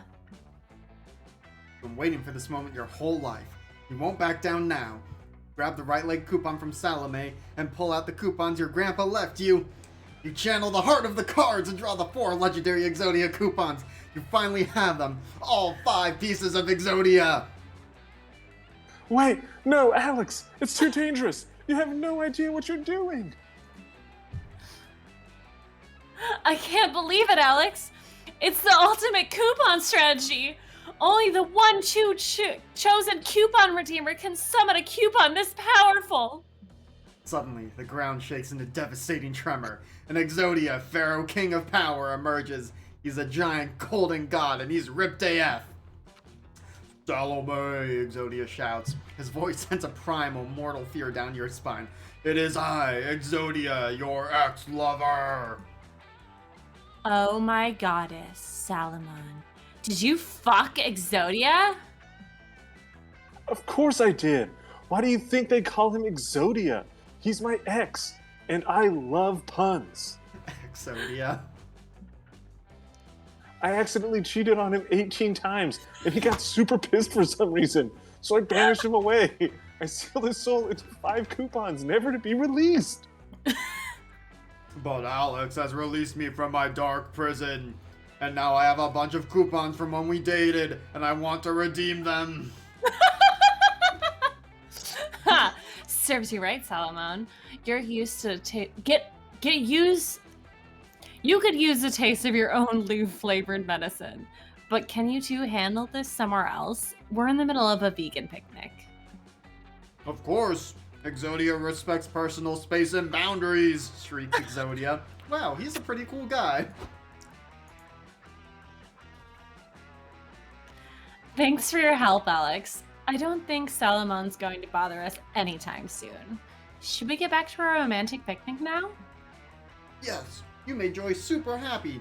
You also gain +3 smarts from an unrelated shenanigan that happens after your picnic. Nice!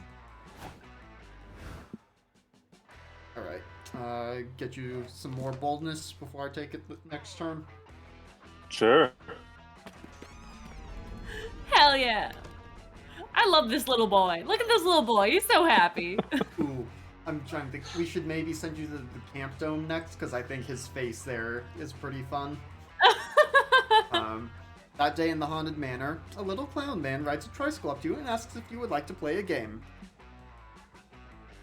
Ooh, you love games. You suggest Monopoly or Scattergories. Clown man tells you to find the exit key in an hour, or he's going to rip all your skin off. You're not super into that idea, so you two decide to compromise by going to an escape room and solving some puzzles together. It's lots of fun, but you don't gain fun here, you gain +2 boldness instead. You link up with Dolly afterwards. She practices headbutting rocks while you give her pointers on headbutting rocks. Oof. Hey, stop headbutting! Or no, I shouldn't do this guy because I'm Dahlia. One of you two should be evil businessmen. I can do it. I can do it. Okay. Hey, stop headbutting my rocks! rocks? Well, if they're yours, how did my forehead blood get all over them, huh? Sorry, Toots. These rocks and this precious forehead blood belong to me. I purchased Camp Spooky. Wahahaha! Gasp! You stole my evil laugh! What could a fiend like you possibly want with a wonderful high mortality rate summer camp like this? Nothing at all. That's why I'm demolishing Camp Spooky and replacing it with something much more evil. A suburban shopping mall. But no Camp Spooky means no classic summer camp experiences! And no classic summer camp experiences means no best summer ever! I won't allow it. I will defeat you in glorious single combat. When I'm through with you, your broken bones will have broken bones. Wow! You think your violence can stop me? Please, if you break my bones, I'll just buy replacement bones from destructive millennials. From destitute millennials. Oh, sorry. The voice takes over. I can't stop it. Your physical attacks are useless against me, Dahlia. For some true source of power is capitalism itself. Capitalism has no bones! Alright. I have to go run an errand real quick. Someone told me there's still a rainforest that hasn't been burnt down yet. I'll be right back with the bulldozers. No, I can't let him win. I'm allergic to letting other people win. If he's right, though, my fists are useless against him. Unless I defeat capitalism first. But how can I attack something that has no bones? Surely capitalism must have a weak point. If only I knew what it was. Ooh. I will say, in Monster Prom, Damien punches the sun. Mm-hmm. This is not that weird. Yeah.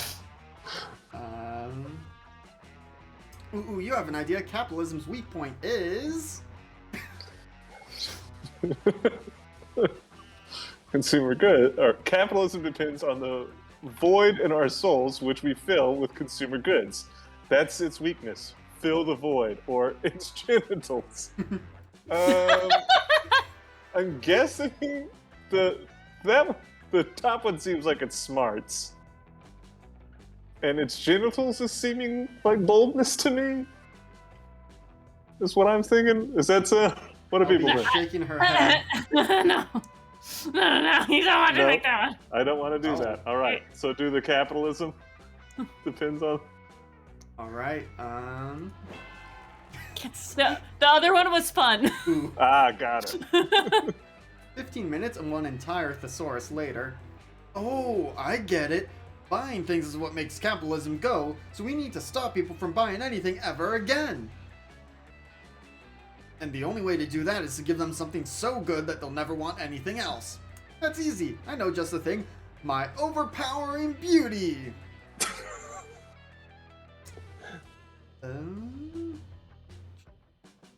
Finishing a message.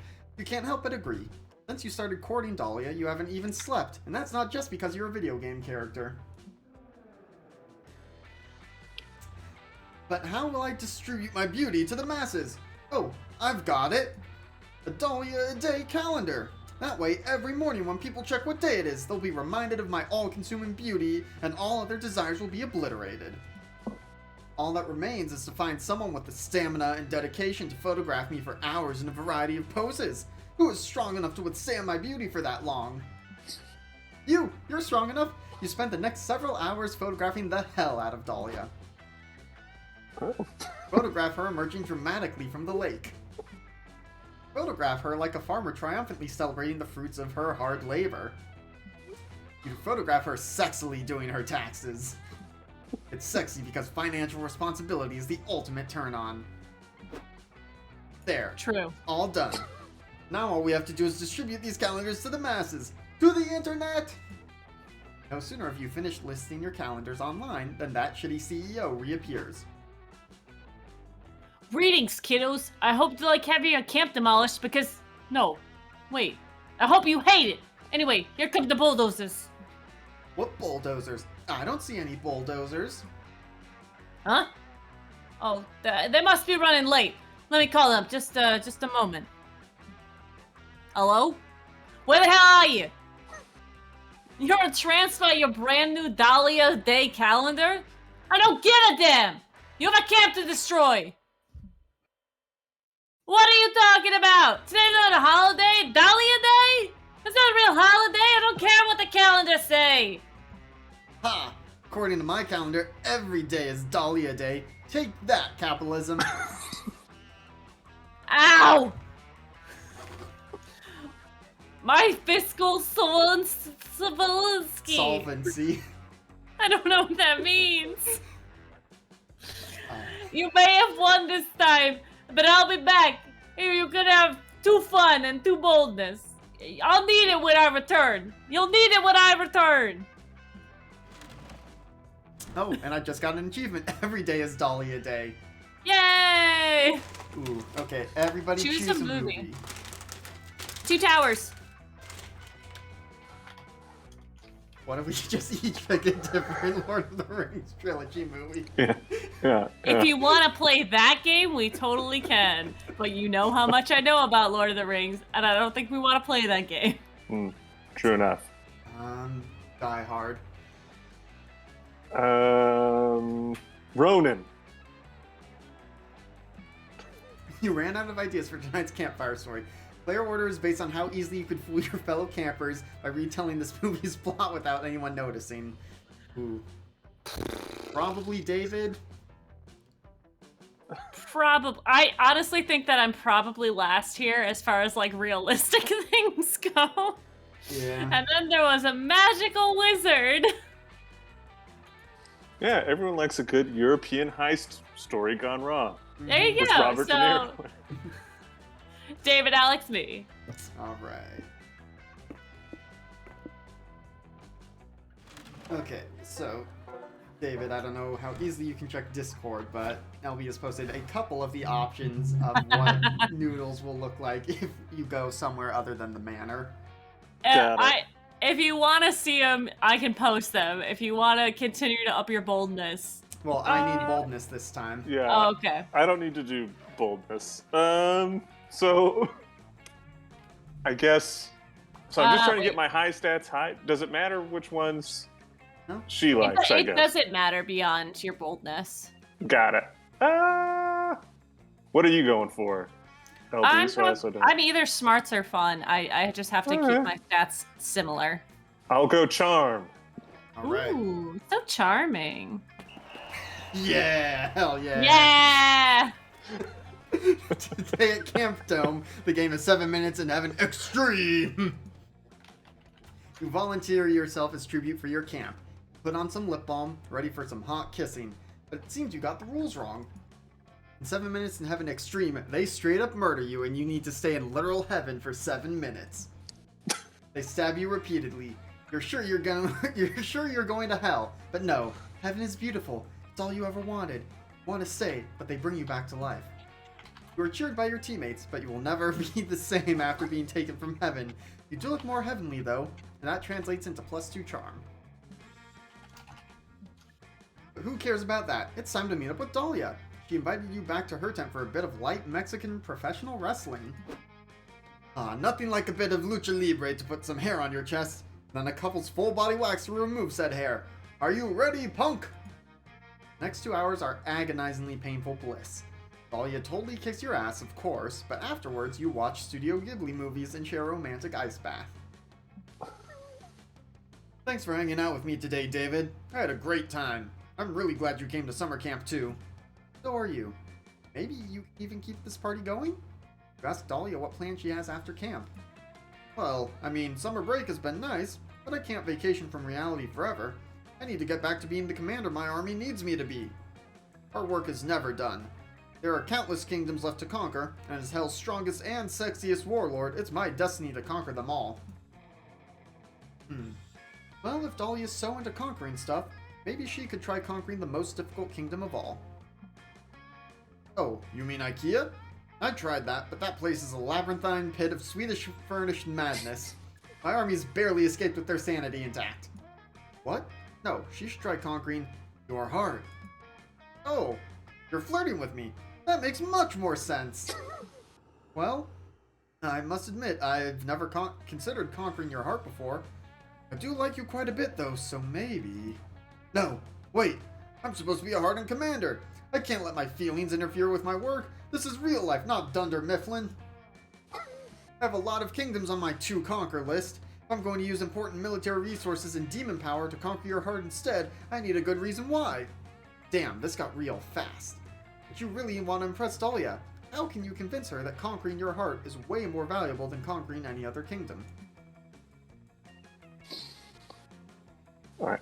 Doctor history book so that it says all the greatest commanders of history have tried and failed to conquer your heart. Explain that your heart has strategic value to further conquer other important territories, such as your kidneys and your lungs. Oh, God. Huh. All right. So, are these creativity and smarts? Yes, they are. Okay. So then I want smarts then, right? So Which one explain is that your heart is strategic value. All right. Yeah. Let's do it. Wait, So smart. seriously? Why didn't you say so? That greatly increases your heart's value for conquest. Oh man, why didn't I think of this sooner? It's so simple. Your heart would be the perfect entry point into new territories. Conquering your heart will only be the beginning of the Aquino era. I've actually been meaning to conquer your lungs for quite some time now. Why? Well, isn't it obvious? It's a strategic conquest. It opens me up favorably to two other places I've been looking forward to conquering. That's right, David's genitals and Portugal. Once I've conquered Portugal and all of your major organs, I'll have all the materials and mobilization I need to truly begin my empire.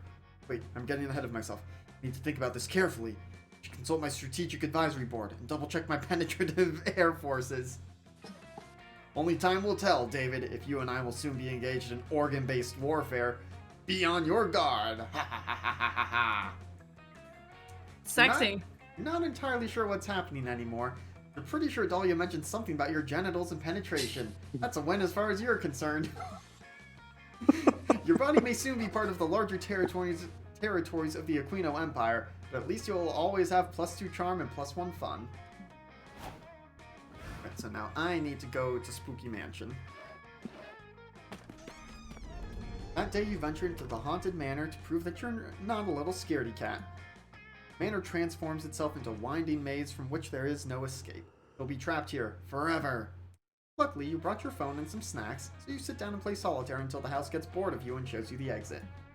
Turns out the best defense against the supernatural is total apathy. You gain +2 boldness. Later, you meet up with Joy. She said she wanted to spend the day, just the two of you. Your knees feel weak, but that might be the polio you recently contracted. Thanks for meeting me here, Alex. I wanted to apologize for all the drama with my exes lately. You've been so understanding. I've been doing some thinking and... Before Joy can finish, a strange purple slime hole opens up right in front of you. There are palpable waves of angst and resentment radiating out of it. Oh, shit. Well, well, well. If it isn't my ex-girlfriend, Joy Johnson Jojima, also known as the witch who drowned my heart in the obsidian ink of emotional betrayal. I've just realized Joy is a JoJo based on her Yeah. name.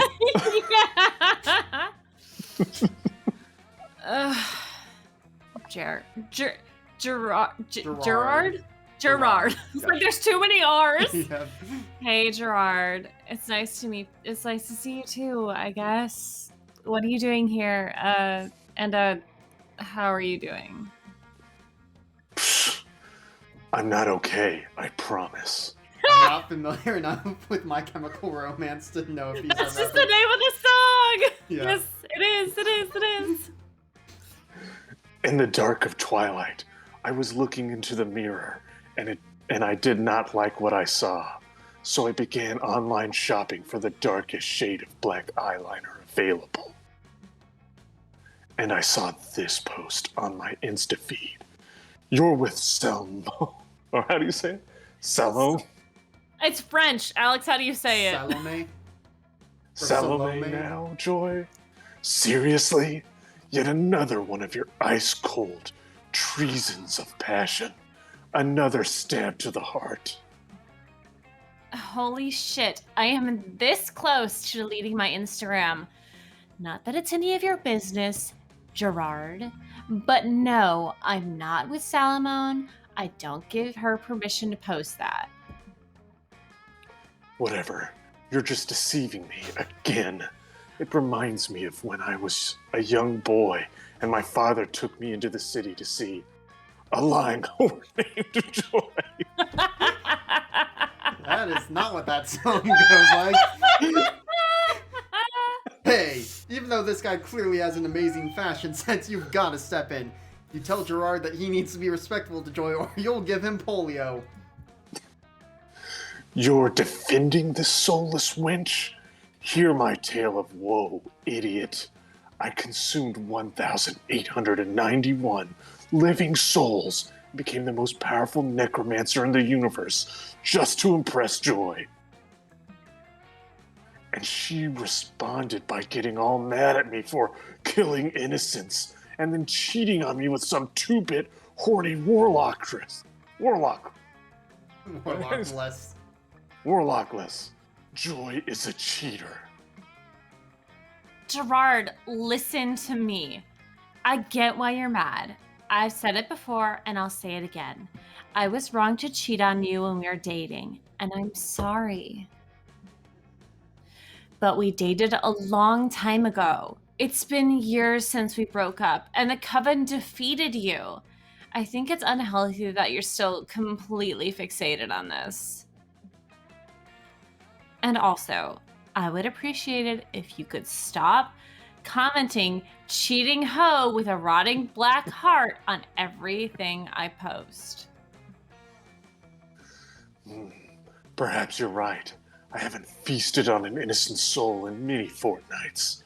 It's not like me. I'm losing interest in my hobbies. Since you were the grand architect of my pain, I expect you'll have some method to sew my shattered psyche back together. I guess it's the least I can do. Alex and I will help you move on by any ideas, Alex? Get Gerard a date. Getting laid won't heal his broken heart completely, but hey, it's a start. Or it's time to get even. Joy and Gerard should play Monopoly together, and Gerard should be allowed to cheat. Fair's fair. Okay, I feel like the second one is gonna be better for me. Unless they're both one of the 9 stats. We're too close to the end, LB. How do I bring it they're up? both. It doesn't matter which one you pick. It's charm and fun. Ooh. Let's go get Gerard a date. I think that'll be more amusing. Yay! Huh? That could actually work. Thanks for suggesting an actual idea instead of extremely absurd, improbable, random bullshit. Gotta say, it's refreshing. What do you think, Gerard? Ready for a rebound? I'm not entirely opposed to the idea, but I refuse to lower my standards by even a millimeter. My new romantic partner must be a true paramour. I mean paramour. The emo music. Fair enough. You asked Gerard to describe his ideal romantic partner. I guess I've never thought about it before, as my heartbreak has been far too consuming. But I know one thing. No more heroes.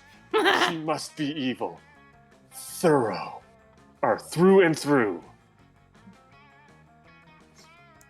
My future boo should be able to stare into the abyss of the cold, unfeeling universe. She knows death. She knows war. She is immortal, beyond the human realm. Also, I know it's somewhat kinky, but I would like to be able to suck her soul a little bit without causing it to collapse. Oh, this is hopeless. Such a goddess does not exist. Ooh, baby, you know the perfect match for Gerard. Move out your phone and set him up with Phaedralt, an ancient heathen deity of destruction. Hot damn!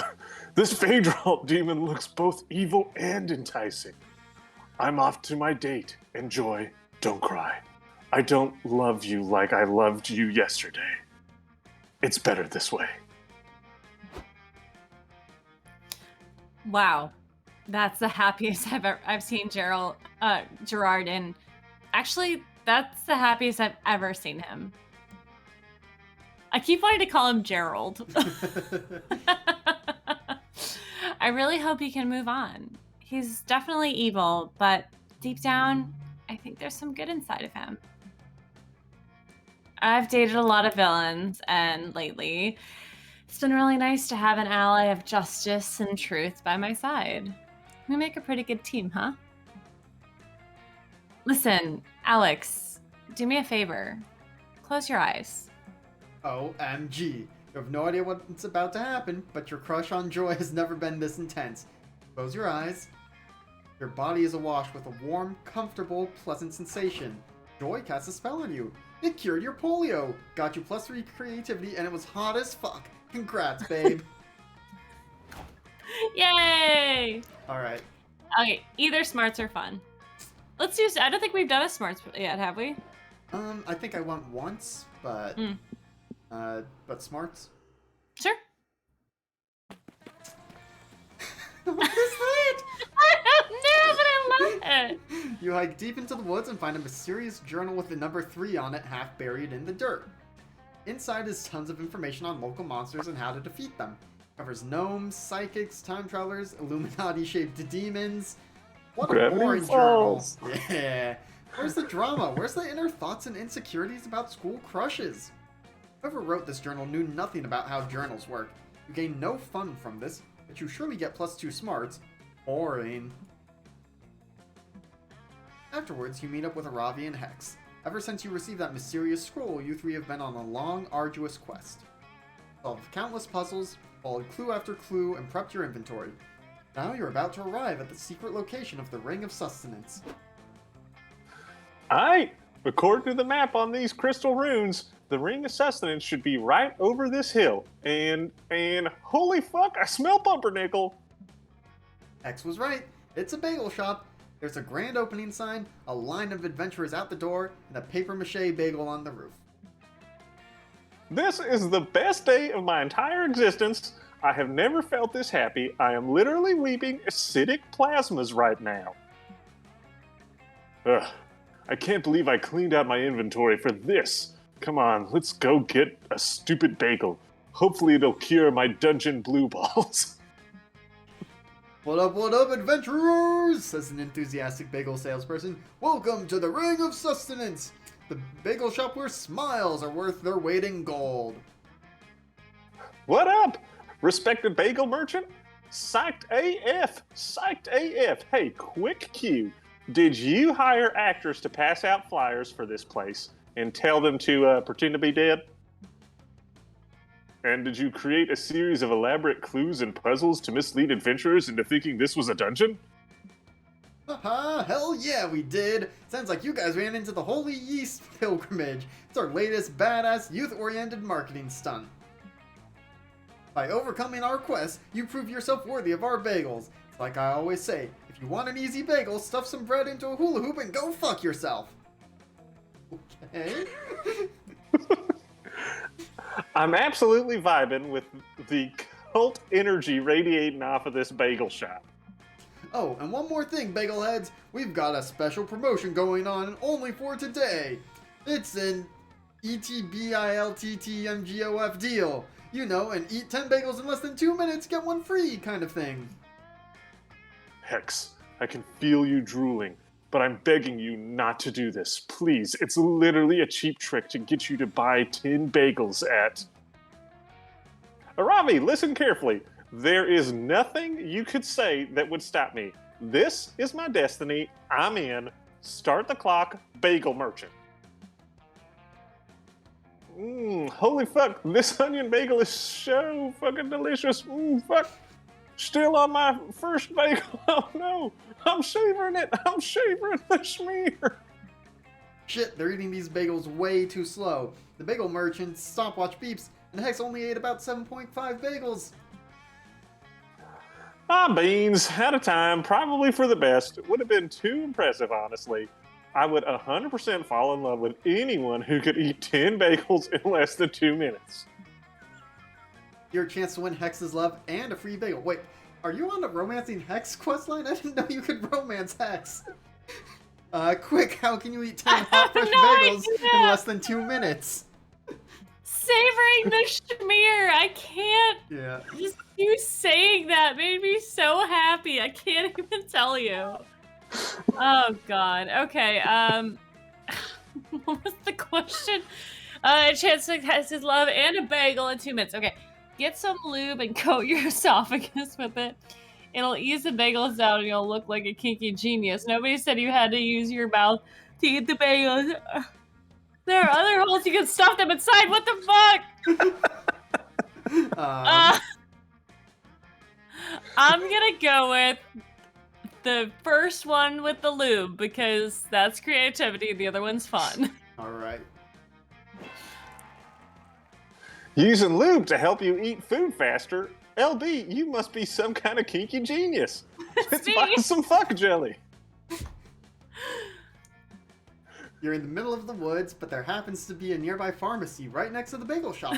What are the chances? You all head into the pharmacy and go straight for the lube selection. You pick out an extra slippery cream cheese flavored lube and bring it up to the cashier. The cashier is a sweet old lady. She says, "Just buying lube. Looks like someone's getting lucky tonight, huh? Wink." Wow, nah, it's for an eating contest. I use icy hot for boning. Oh, an eating contest? Is that what the kids are calling it nowadays? I wish I had a hot date in an eating contest tonight. Guys, do not use icy hot for sexy time. Do not. We told you this isn't for adult activities. It's for shoving bagels down LB's throat as quickly as possible. Sure, whatever you say. Oh, by the way, do you kids have a pharmacy rewards card? If so, I can save you 8 cents on your purchase today. No? Alright then. Here's your lube. Have fun shoving bagels down each other's throats, and remember to use protection. You apply a thick coat of the lube all the way down your entire esophagus. Your throat is basically a food slip and slide now, and you only feel a little sick. Hex spends a while testing your lube throat by making you eat marbles. Then y'all head back to the bagel shop. Alright, let's review. Throat, lube, bagels, 10 of them, minutes, 2 or less. Munching like the wind, LB. Or much like the wind, LB. With your lubed up throat, you easily slide 10 bagels down your gullet. The bagel salesperson gives you a free onion bagel. You're a hero. LB, that was beautiful. I never truly respected you until this moment, you know. That was hella emotional for me. Yeah, I still don't respect you or anything, but it was pretty cool to see you snarf those bagels. In a truly heroic gesture of kindness, you offer to split your free onion bagel with Hex. No. You have no idea how much this means to me. I'll curse you with +3 fun as a token of my affection. Chomp. Oh my God, I'm gonna romance Hex. I'm so excited. Okay, last day of summer, so, pick Dahlia. Yeah. Now, you can pick yourself, but that's, you have to do a whole bunch of stuff for that to actually be successful. So, As fun as that would be, we're going Dahlia. Dahlia. Ask Dahlia to go to the meteor shower. Yep. Yeah. Alright, I am asking Joy.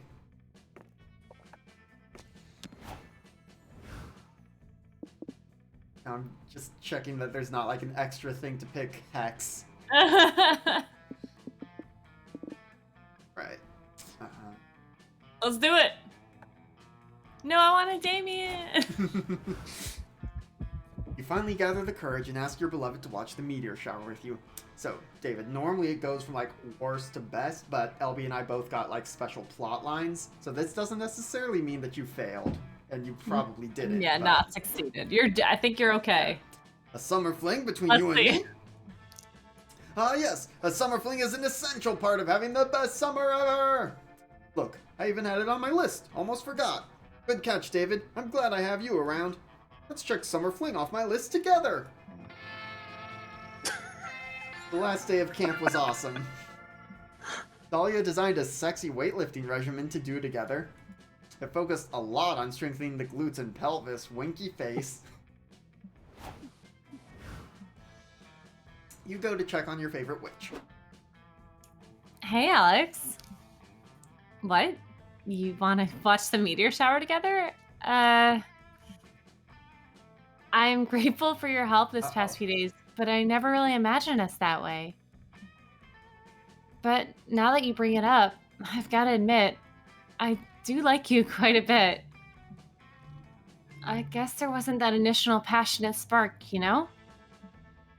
Like a fire that lights in you, in which you want to destroy someone, but also fuck their brains out. It happened with Axarax, Salomon, Gerard, Dimitri, Liam, and then there was Angus. Come to think of it, I sort of seem to have a pattern. And looking at it now, it doesn't seem super healthy.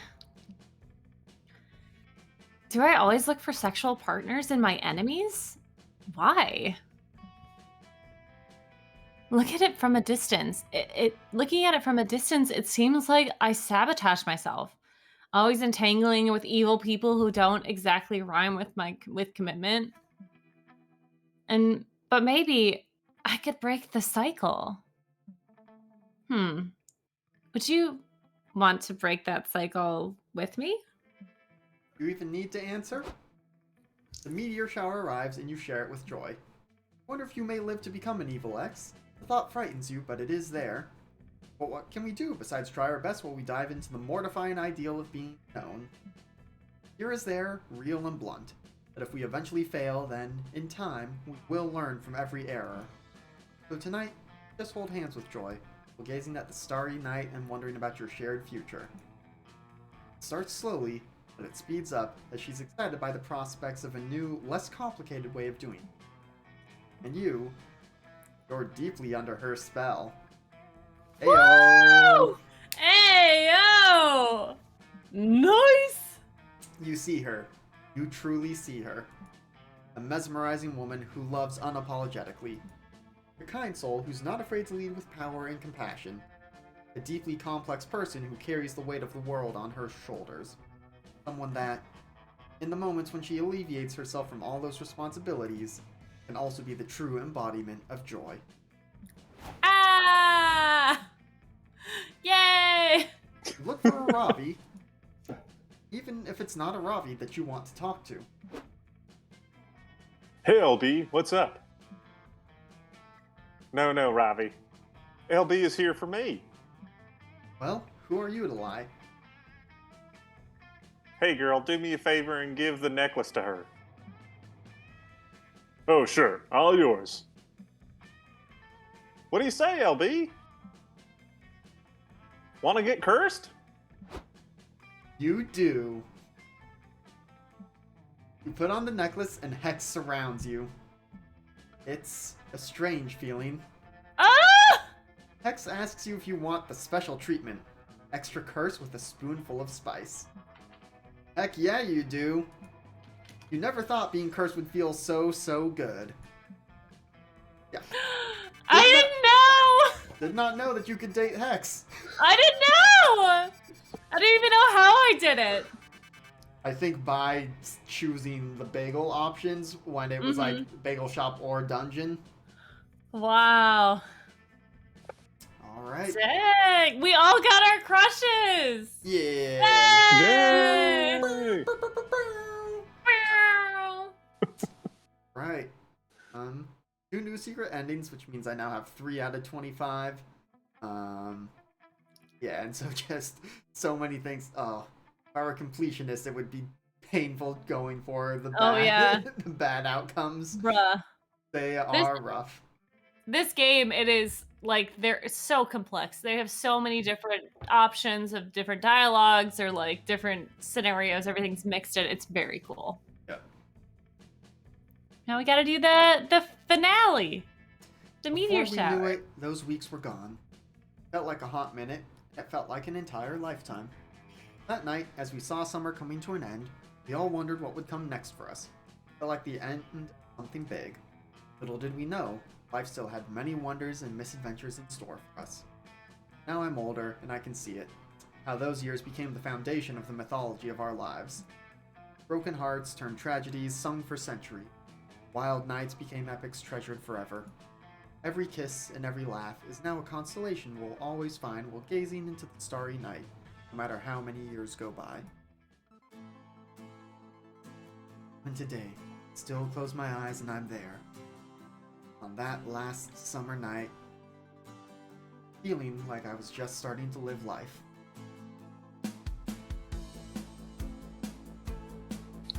All my friends around lit that campfire. So young, unafraid. So ready to start. Welcome to the streamer version of the credit song. Thanks for playing Monster Can. Look at Scott. Look at my boy. About it, will you There's so many like Easter eggs in these too. Like you Yeah. meet all of these people at some point in the game. See, there's the Dahlia hair flip. live streamers of the world? I was But yeah, commissioned to that's write Monster Camp, baby. You're anxious, so you It was fun. I love playing this game with new people. Mhm. It's a pinky promise. It won't strike I you always love when they do like down. streamer-friendly versions of songs, and it's like Yeah. very meta and aware of it. Mm-hmm. I think Dream Daddy also has something like it. Yeah. Streaming monster. Bear attack! Bear attack! Bear attack! You'll be just fine. Streaming Monster Can. You will monetize. Playing Monster Can. You'll be just fine.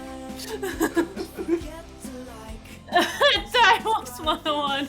Yeah. Notification bell. So Damien, his two dads are the kings of hell, and I've only gotten the plot line where you meet them once, and it's so amazing. You forget it. And I think this is the first time that I've played a game where nobody romanced Damien. Yeah. Worry about this stuff. I considered trying to go for it, and I even thought that, like, because I chose, or well, no, I chose Fantasy Adventures, which I guess would have, I assumed was a Robbie. Like, from those TV shows on the bus, I could not tell which one would have been Damien. Mm-hmm. You won't get a strike. Playing you'll be just fine. So now that And there are so many drinks. They like update the game and they add drinks and stuff like that. I made most of the music. All of these crazy kids. There's a way you can romance different people with the drinks. So just about like if you're playing by yourself, you can drink a certain item and get that ending, which is really cool. Streaming Monster How many different endings does the game have? Once the credits finish, we can go check the, like, stats page. Playing Monster Can. You'll be just fine. Say goodbye to the Monster Prom is fun, but I do like this one better, I think, because of the you just have to have stats better than others. Yeah, as opposed to like having 5, 10, 15 in Yeah. the stats. Plus, Prom also has money as a stat that you have to worry about. Yeah. Like a shop. Okay, and so just unlocked a new drink, the Joe Crow. And the Hot Shot. Ah. Okay, so 3 is maybe for the stats. So these are all of the endings you can have. Yeah, But- so I've only played this game 3 times. Success endings 2 of 7. So I guess that's just like the basic. Like, yeah, they agreed to go to the meteor shower Mhm. with you. Like, Yeah, of David all the got with 7 Dahlia. characters, yeah. Yep. Mhm. 3 out of 25 secret endings. 367 events total. 1196 outcomes. So that's the like success and failure for everything. Don't know exactly what special stuff is. Drink Scott 6. Oh, items chosen from like the bus at the beginning. 44 ending pictures, 34 ending variations, 82 background pictures, 22 love log variations. So that's if 2 characters sit on the empty log together at the campfire.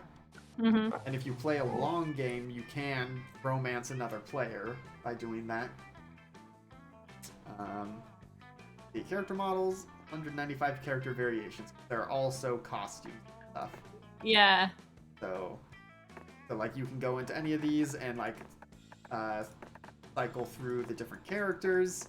Mm-hmm. So you only have to unlock it with the one person and like go on to them. And so this was the secret ending I got where like Milo thinks that you are dying and it's like, oh no, you're dying. I'm gonna have to take your soul, but I'm gonna make it the best experience for you ever.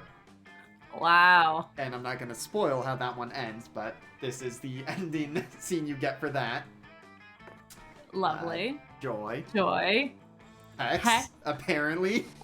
Apparently.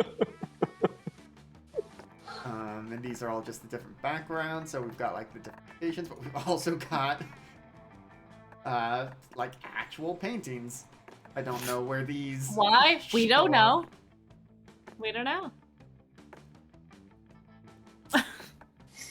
Oh, and then this was There a you go. good scene. Uh-huh. Drown. Oh. Oh, turnips. I forget. That's like a mini event you can get in there. Yes. Yeah. Oh, the paintings can happen from drinking a potion. Mm-hmm. Um, Oh. What's new now? So you can change their outfit. Oh, that's him And- as an angel, I guess. Yeah, there are lots of DLC outfits as well. Ooh. There's the We did this Victorian one. gentleman one. Yes, we did the Victorians before. That was great. And like it'll change kind of how they're referred to, so it'll be like Sir Damien LeVay, and they'll Yeah. change the dialogue a little bit. Apparently I don't have the sexy bee one. Oh, that's right. What is that expression? It's just- Okay, let's see. There are 14 pages of characters, so we... Wait, who's that? Rachel. Rachel, okay, yep. Because I hadn't seen her before. Yep. Who else we got? Who's Katniss, that? Little baby. the little archer. They can show up in Oh, the... it's Katniss. Yep, they show up in the camp dome. Aw. Mr. Pappas, the evil businessman. Mm-hmm. Counselor Flodge, who's all about hiding and camouflage. Camouflage. Jerry. Jerry. Morty. Oh, Morty. Wanda and Stu are the worst lifeguards. Worst. They're just high. Yep. Miss Weaving. I haven't met her I yet. think she's for the camp crafts, like the Scout Mhm. HQ. Okay. Ollie from the Ollie. first game. What different outfits does she have? Not that many. No. Best My boy! My boy! Scott and Polly are going to be the 2 recurring characters focused in the next one, Monster Road Camp. Yay! Because Damien and Calculester? Was Calculester in the first one? No. Who No, was the other Damien one? and... Keep going, I'll remember. Here, let's go back to the main characters.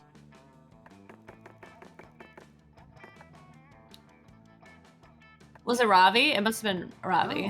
No, Ravi can show Was up it as like a just side Damien? character. I think Maybe I don't think Calculus any is other- a minor character in Prom. Yeah. Back down. Here. So now All we've the got. X's. Yeah. Wait, what are the different? Oh, okay. So you can change from her hand, That's it. and I don't have anyone unlocked. He's past not him. okay. I promise.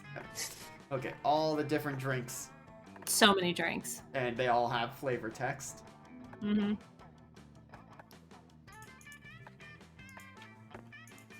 Need to go through all of these.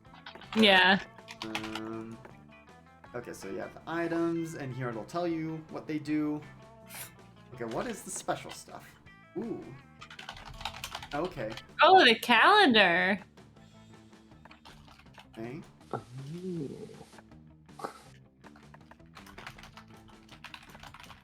Turnip boyfriend, the best love interest. Okay, so these are the like mini events that you can get and unlock. Aravi put on armor that was too heavy. The Wanderer's Tale.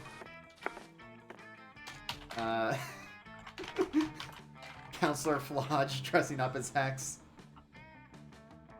Oh. And Aravi. I must have played once where Aravi got a bunch of armor or something. Mhm. Is Bear Attack in here somewhere, or is that not I special don't think- stuff? Unless I maybe don't it's know, but raw, that was raw, the- raw. I don't know if you did that on yours, but that was Yeah, NGGK for sure. Yeah, was not on mine. Oh, okay, and then here you have the whole event checklist for if you want to check all of them. So you have the success and failure for each of the different outcomes. Mm-hmm.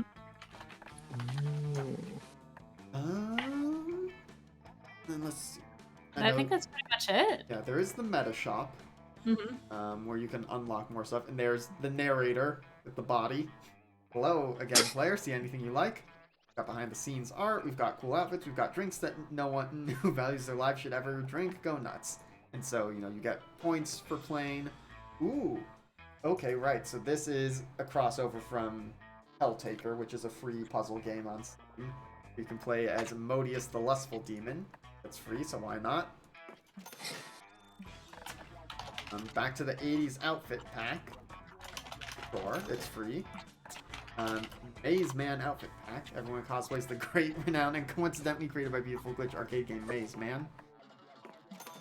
Okay, so then info manual, love interest requirements. Okay, so tips on how to romance each of the love interests. That would be useful. Yeah. Ever wondered what choice to pick given your stats? Now you can consult the useful advice in the info manual. You just need an LB. Yeah. Hmm. Also being able to pick free drinks, I guess, and then all these extra things. Art stuff. Fridge playable character? What?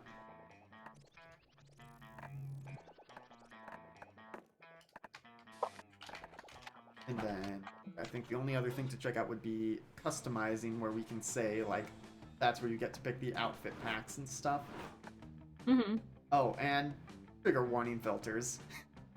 Oh, here's the Damien B costume, which, Super sexy, sexy, or super sexy. yes, so you can make it so that there aren't Monster Prom things. You can make it so that less horrible people, less graphic, less toilet humor, no drugs, etc., etc. Mm-hmm.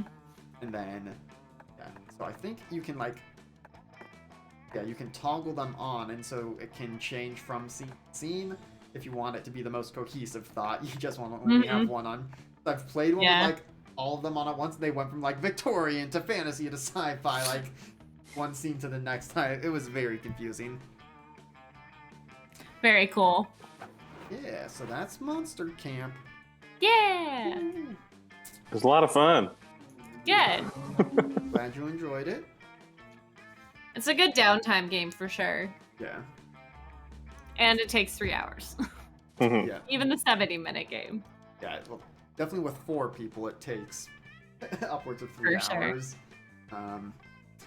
But yeah, thank you everyone for hanging out with us for this. That's gonna do it for us tonight. let's see. Next up on the channel, we've got Elegant Creatures on Thursday. I don't know yet about Friday. I don't think maybe something will be streamed in the absence of the shows in that slot. Who knows? Saturday we've got Saturday Night Star Power. Sunday we've got Blades in the Dark, Sans LB. Things are not going well for us in that game. We are the worst assassins. Hey. At least they don't know what I was actually trying to do. They just thought I was trying to be a hooker. Yeah. That's all they know. Yep. And then Monday, not sure what we'll have, and then Tuesday we'll be back with Squire Squad. Perfect. Woo. So yeah, just hang out. Follow us on the social medias. Come join our Discord. That's where we're all hanging out these days. Yeah, that's gonna do it for us here. Anything either of you would like to plug or promote before we say goodnight? Alright, then until next time, good games and good night, Internet.